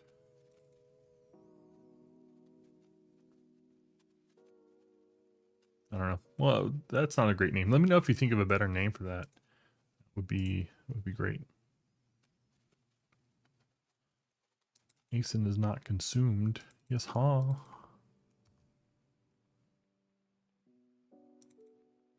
Variable ASIN is not consumed.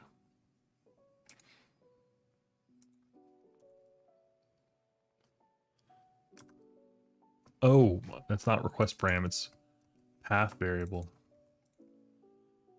There we go. Okay, so we get ASIN, and I think that's it. It's not very useful, but see if it works. If you're not familiar with Kotlin or Spring, there's some really nice things built into IntelliJ. We're about to see here in a second. All right, so we're up and running. So I can go over here to my endpoints, and I can see all the endpoints for my application. And we have a new one called data product lookup, and you pass in ASIN. So I'm going to say, hey, generate an HTTP request, and it creates an HTTP file for me.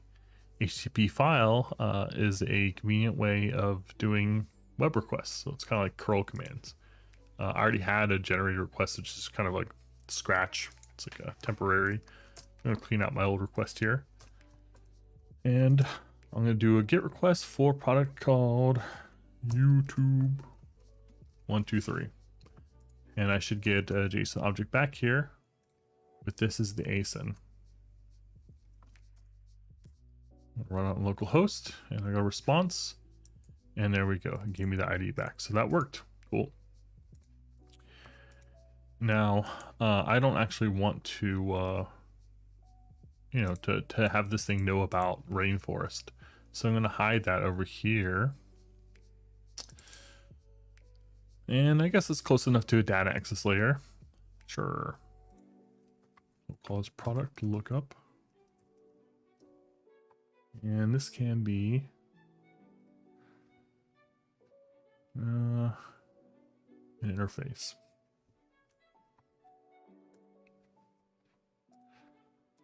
And all this is going to do, should call this product lookup service maybe. Product. We'll call it API product lookup. I don't know. I hate this stuff. We'll give it a say you have to have a function, say get by ID, and you take an ID, which is a string, and you're going to return a product. I don't know what a product looks like. It's a fun...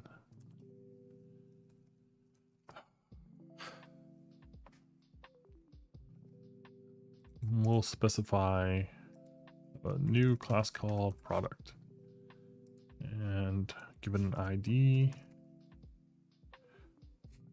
I don't know. Just string. Don't love it.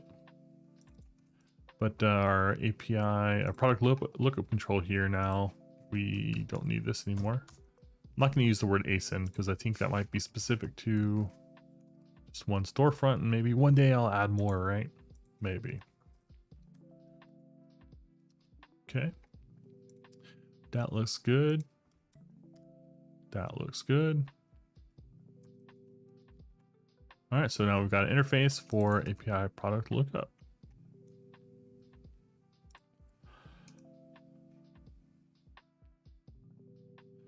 And just in the same directory, because I'm being lazy, I'm going to create a new class called Amazon API product lookup. Okay, and guess what? It implements API product lookup.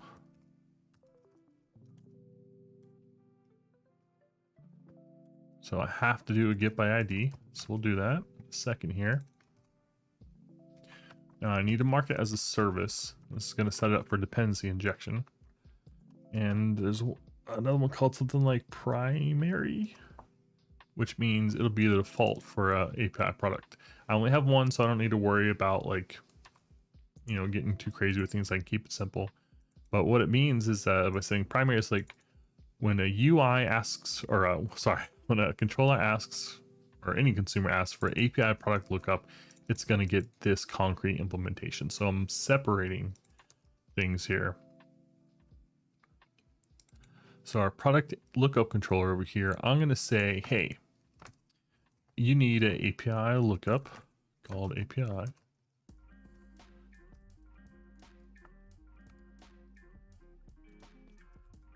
Oh, wrong button. Import. And then over here, instead of just returning a list of, return API dot whatever it was called.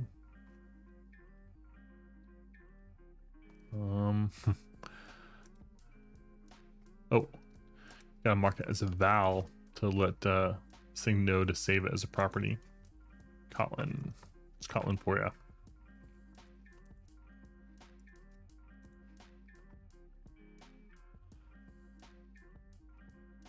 Okay. And here I'm returning a list of products. Not right. I should return a single product. So I could be smarter about this. I could mark this as a repository. Since it's really just doing a data lookup, that's probably would be a smarter way to go. I don't really understand all the ups or downs of that, but for now, this is probably good enough. So I'm trusting Spring to know how to look up concrete implementation of my API product lookup. And I only have one, so I don't have to do any weird magic or make any decisions about that, doing sort of routing. So that should just be good.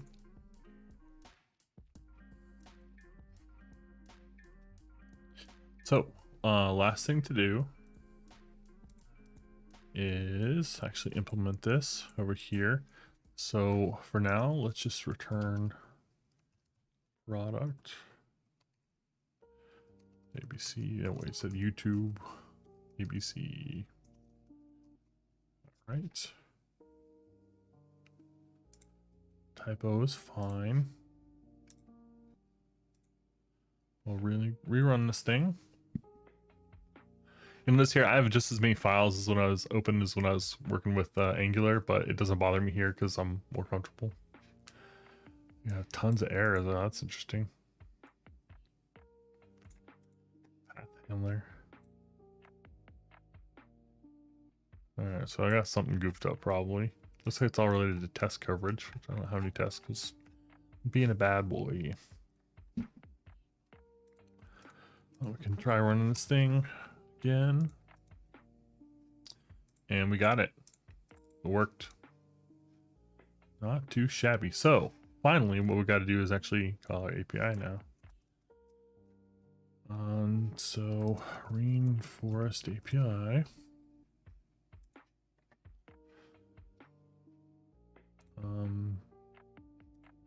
I've already logged in here, but I guess I closed it.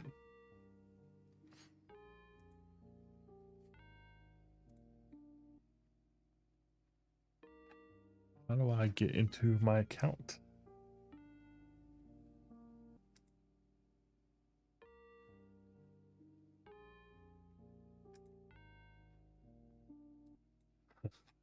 That's funny. Okay, I mean, this is what I want. Can't believe that's my API key, so I'll change it after this.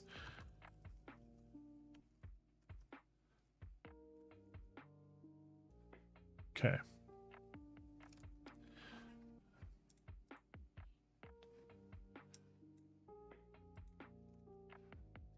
All right. So, oh, I'm in the wrong spot. I need to be over here in the concrete implementation of our Amazon lookup.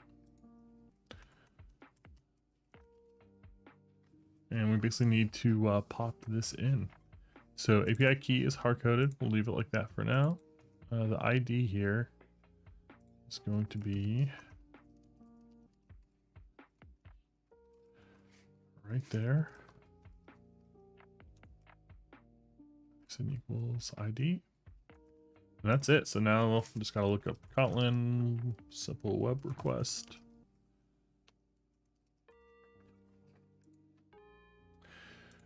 So I don't remember how to do that. I don't care about that. Here we go.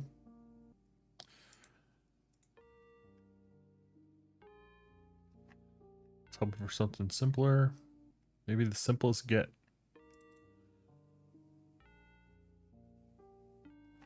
I don't want to add any libraries. So this might be it. Get with parameters. Ooh. Being totally lazy here. We'll adjust this. Send get request. Ooh. Keep hitting the wrong button. Sorry about that. I'm gonna find Sunday. All right, request parameters. I don't have any. Well, that's not quite true, is it?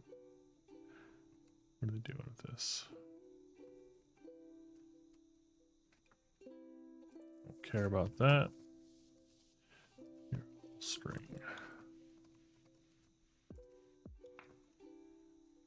Okay. And I don't need to tell it. There's nothing that would save this. They call it MURL. Let me just do that. Well, no. Sorry. Getting ahead of myself. I need to... Jeez, I keep doing control period. VS Code. URL. Yep. A mural. I don't know what the M stands for. Okay, with mural.open connection as... I'll enter. Spell your connection. Method is get. I don't care about printing anything. Buffered reader to get my response. Yep. Input stream reader. I want that. Okay. That's good. So anyone out there new to Kotlin? Hey, in Spring you'd probably want to use a REST template or web client. Hey, thanks, Bronson. I know very little about Spring. I'm gonna look that up right now. REST template or web client.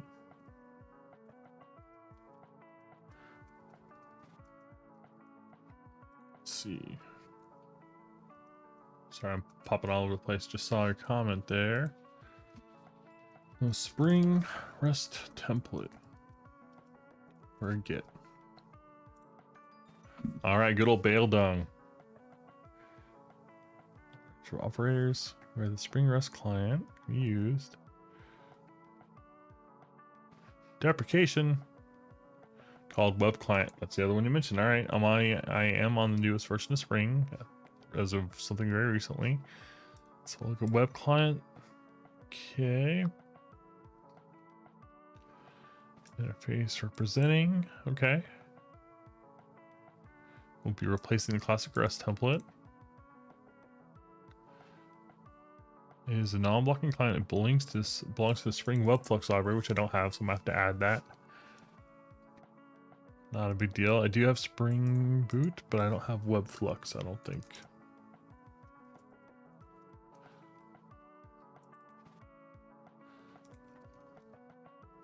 Nope. Okay, hopefully that doesn't cause any problems. Now I have Gradle working with a web client. create an instance, make a request, handle the response. Okay.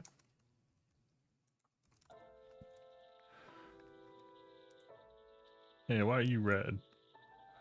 Not found.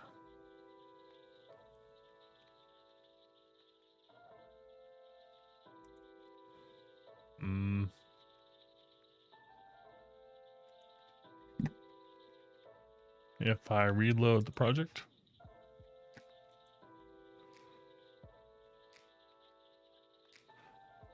I feel like I spent an inordinate amount of time in Java probably messing with this, the Palm. There you go. Okay. So, assume that's going to work. So basically replacing all of this. So we're sending a GET request.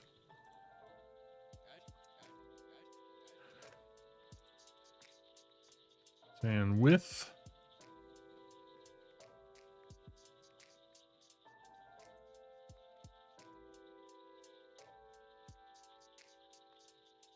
web client. Okay. I'm doing something wrong here.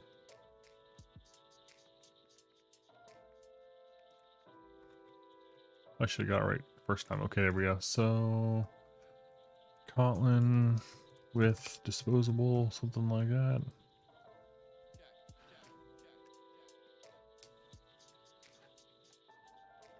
I thought it was the with keyword, but Kotlin disposable pattern.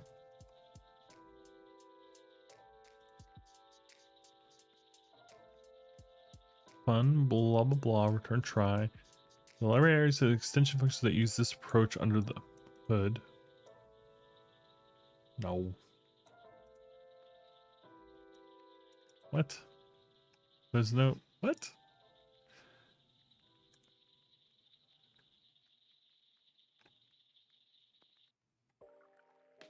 Let's see, Kotlin. Try, catch, finally. What I want is basically something to make sure that this thing gets like closed, because this is going to represent a network connection, which means it opens up a handle on the underlying operating system. So I want to make sure that basically this pattern runs, and I think there's some easier way to do it in Kotlin. I just always forget.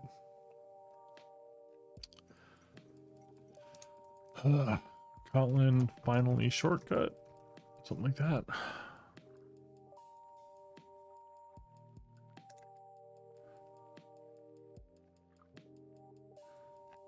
Catch, no. Keyword.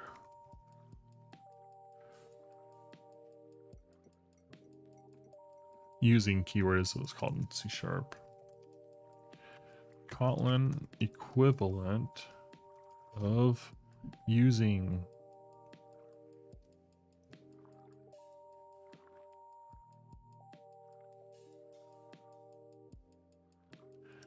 In C#, the using statement, blah, blah, blah, blah. Yep, so this is exactly what I'm looking for. Try, yep. But how do we do that in Kotlin? Yeah, so C#, that's how I would do it. Say using, I would do my stuff. Kotlin doesn't have try with resources. Instead, it has the use extension function. This only acts as a single closable resource. Okay. Sample dot use. Let's try that. Okay. Web client dot create dot use. Oh man. Kotlin web client use.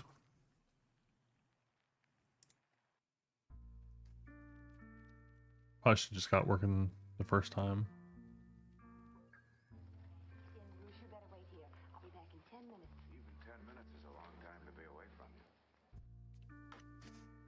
That's pretty much exactly what I want to do here.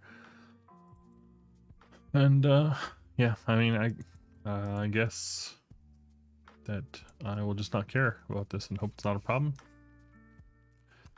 Web client.create.uri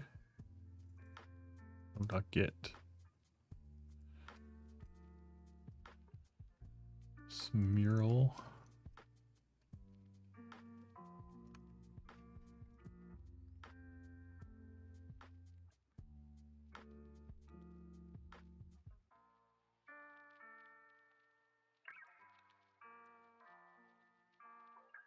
And you go back to over here. Web client builder. Let's try this.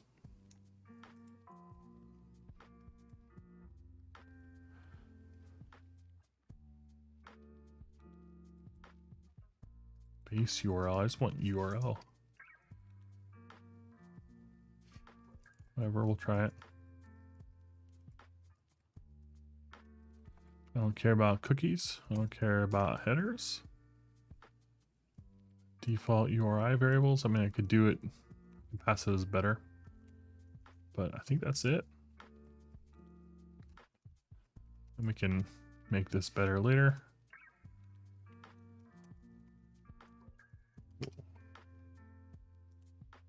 Tell Kotlin the return type is going to be request headers. I don't want to do that.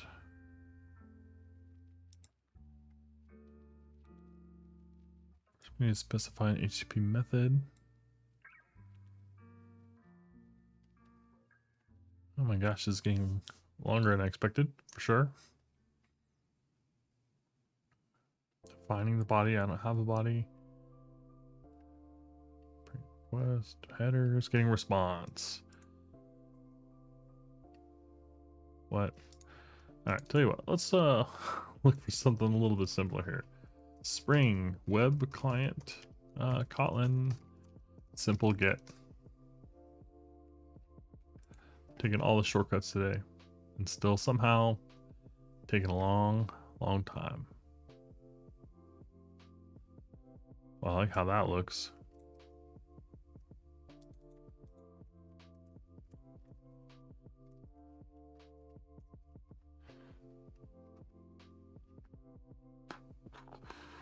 Okay, setting requests. Okay, call retrieve or exchange method. Retrieve directly performs the request and retrieves the response. That'll be synchronous, it sounds like, which is fine with me.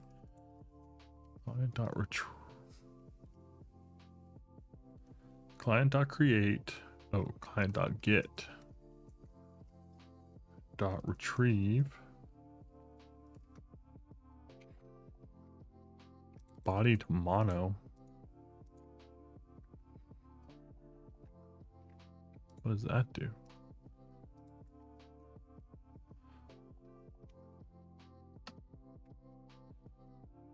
If I just want to return JSON, a JSON object. Let's see, web client, return JSON. Something like that.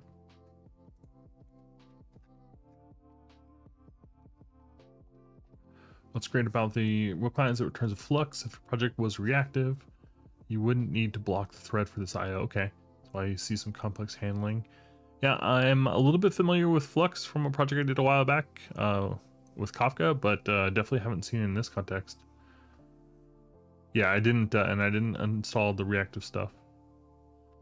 It's called block to get the response at the end. Ooh. Block.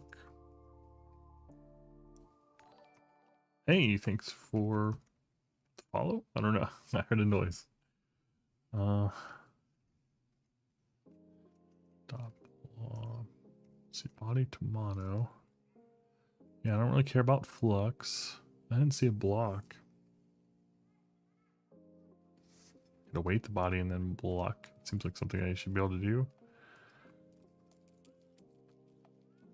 Oh yeah, hey, there you go. Exchange. The block starts the request by internally synchronously subscribing to the mono, whatever that means. and returns the resulting client response. Okay. You could also handle this synchronously by calling subscribe.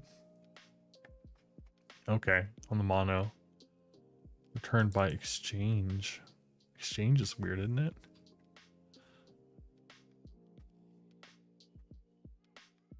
In its current form, after the block, you now have all the metadata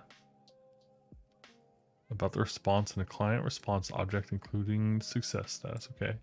This does not mean that the response is finished coming through. If you don't care about the payload, you can confirm the success. Okay.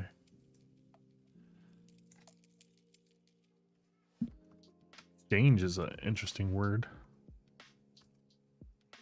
So instead of retrieve, just exchange. All right, it looks a little bit different, of course.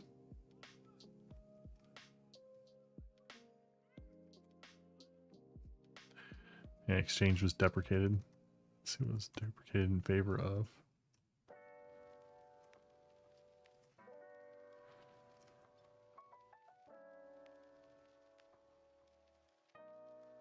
Doesn't really tell me why. Well, I do want to exchange to mono, I suppose.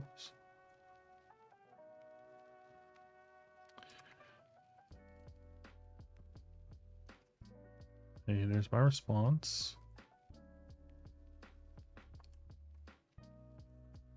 All right, web client, exchange to mono. It's definitely been more complicated than I expected it would be, but the good news is that once I do this once, I don't think I'll have to do too much more. Response is exchange to mono.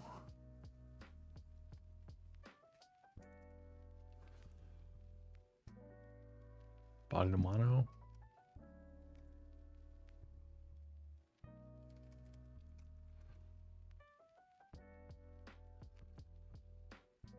Okay, so we get it. Convert it to a mono, whatever that means. Block.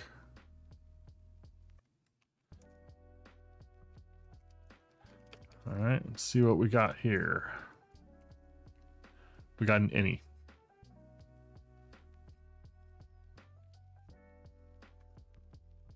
Kind of just want to run this in debugger and see what we get. All right. Let's just see what that looks like.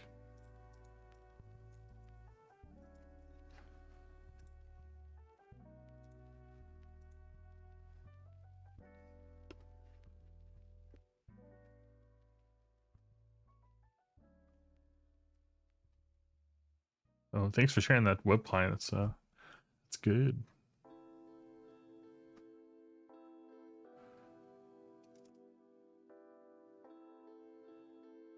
All right, 4200. No, I got HTTP file somewhere. All right.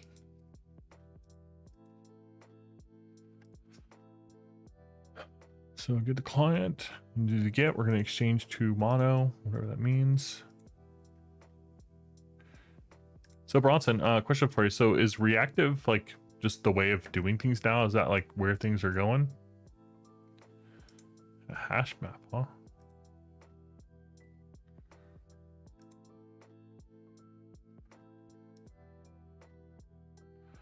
Requested page cannot be found on Amazon. Okay. Amazon returned 404 error.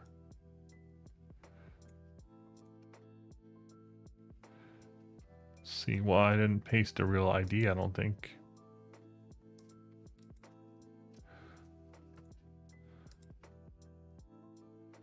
What ID did I take? Yeah, I took in a fake ID. So let's find a real product on Amazon. Like,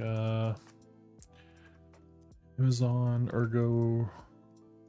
Well, I don't think Ergo keyboard, whatever. You can do searches and stuff with this API as well. All right, Logitech K350. And up here in the URL somewhere should be the ASIN number. There it is.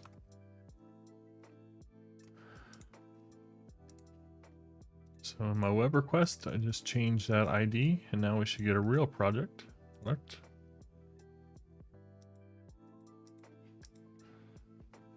Okay. All right, got my request. Response, size 7, interesting. All right, hey, and I got something called product, which is a linked hash map. Key and my value is also a linked hash map. So I could return a linked hash map of product.value. Result product value. All right. Oh, I'm being lazy. Let's see, result is here. It probably doesn't know it's a linked hash map. So we'll tell it.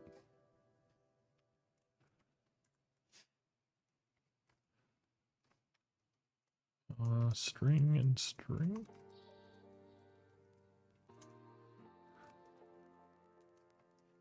Screw it, we're being lazy here, remember?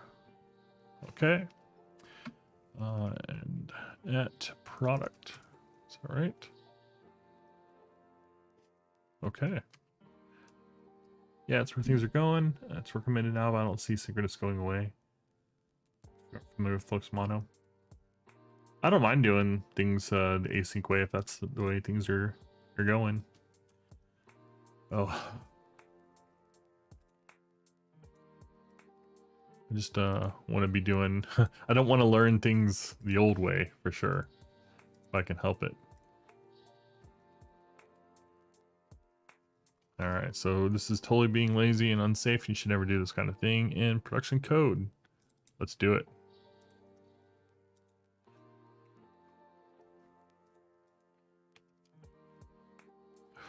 Alright, beautiful.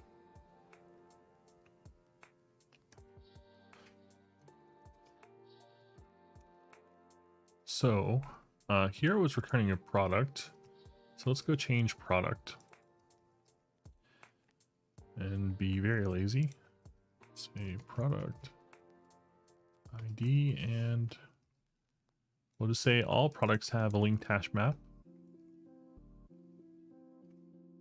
And we could try to cast this to a better object, but I kind of don't really care. Just kind of want to pass this to the UI, keep it simple. You can always do the strong typing here at some other point.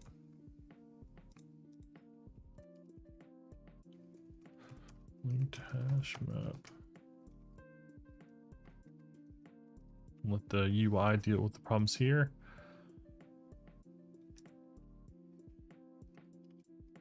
Details.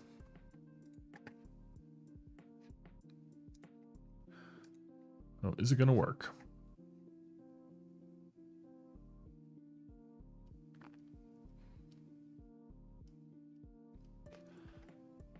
I think it is going to work.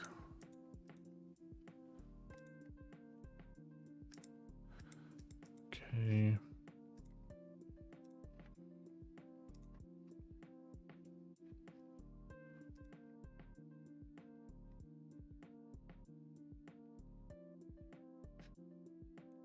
Did I miss the output? Oh, I guess so. Let's try that again. All right, we get the product. And do we get...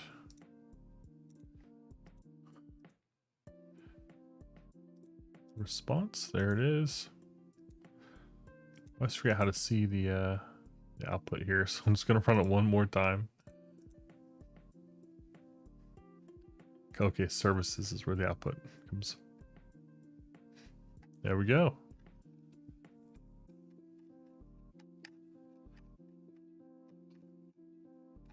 Okay. So there's all the details from Amazon, including things like pricing, and it I think it gives me a way to get the actual link that includes my affiliate code. I forget exactly how to do that, but there's a way to do that with the API. It does not look like I'm getting that right now. It's probably a checkbox or something in Rainforest, because Rainforest really does a good job of making things easy for you. Dashboard is what I should have clicked earlier. All right, so output device, include raw HTML, no. It's affiliate.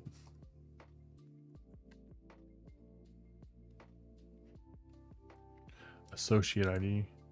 Paste your Amazon associate ID in Rainforest will append your associate ID. Okay, I'll do that later. But I don't want to forget. So we'll create a issue here called add associate. Go to Rainforest lookup.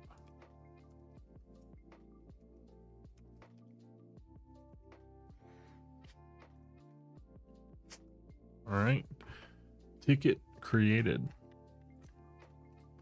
So now I have some decisions to make. This might be a good stopping point here, but I've got my crappy looking admin page, which is apparently no longer running because I stopped it. I'm gonna watch some videos on web client, Flux.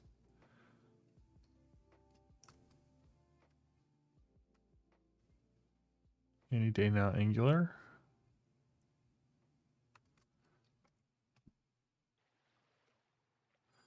All right, so there's my listing.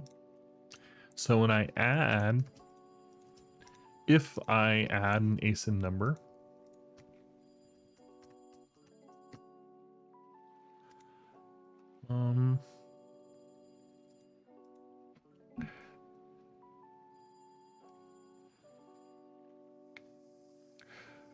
yeah, I think we'll just call it stop here. So what we'll do here is basically when you add an ASIN number, we'll run that request and get that information. As to where to put that information, maybe we just store it in the Elastic document for now, just kind of stash it all in there, and we'll do something later to kind of merge that data. So I don't know. But I'm happy with that. So today we added this form, and it actually inserts to Elastic, and we've got the hookup for adding to Rainforest. So the next part is to get Rainforest data merged in here, and then eventually we spit out the files necessary to generate this website. And then I'll still be entering information by hand for like tags and stuff like that, but I'll be able to do it in a web interface instead of like messing with JSON by hand. And I'm learning a lot about Kotlin and Spring and Angular along the way. So I'm pretty happy with that. So thanks for sticking around. Let me know if there's anything you'd like to see or you hate, or if you've got any tips or hints, tricks, or things I'm doing way wrong. Like Bronson pointed out, then I really appreciate that, because that's why I'm doing this stuff. So I'm trying to learn, and I'm loving it. I'm loving it, except for Angular. I'm meh on Angular, but Kotlin and Spring, fantastic. Elastic, love.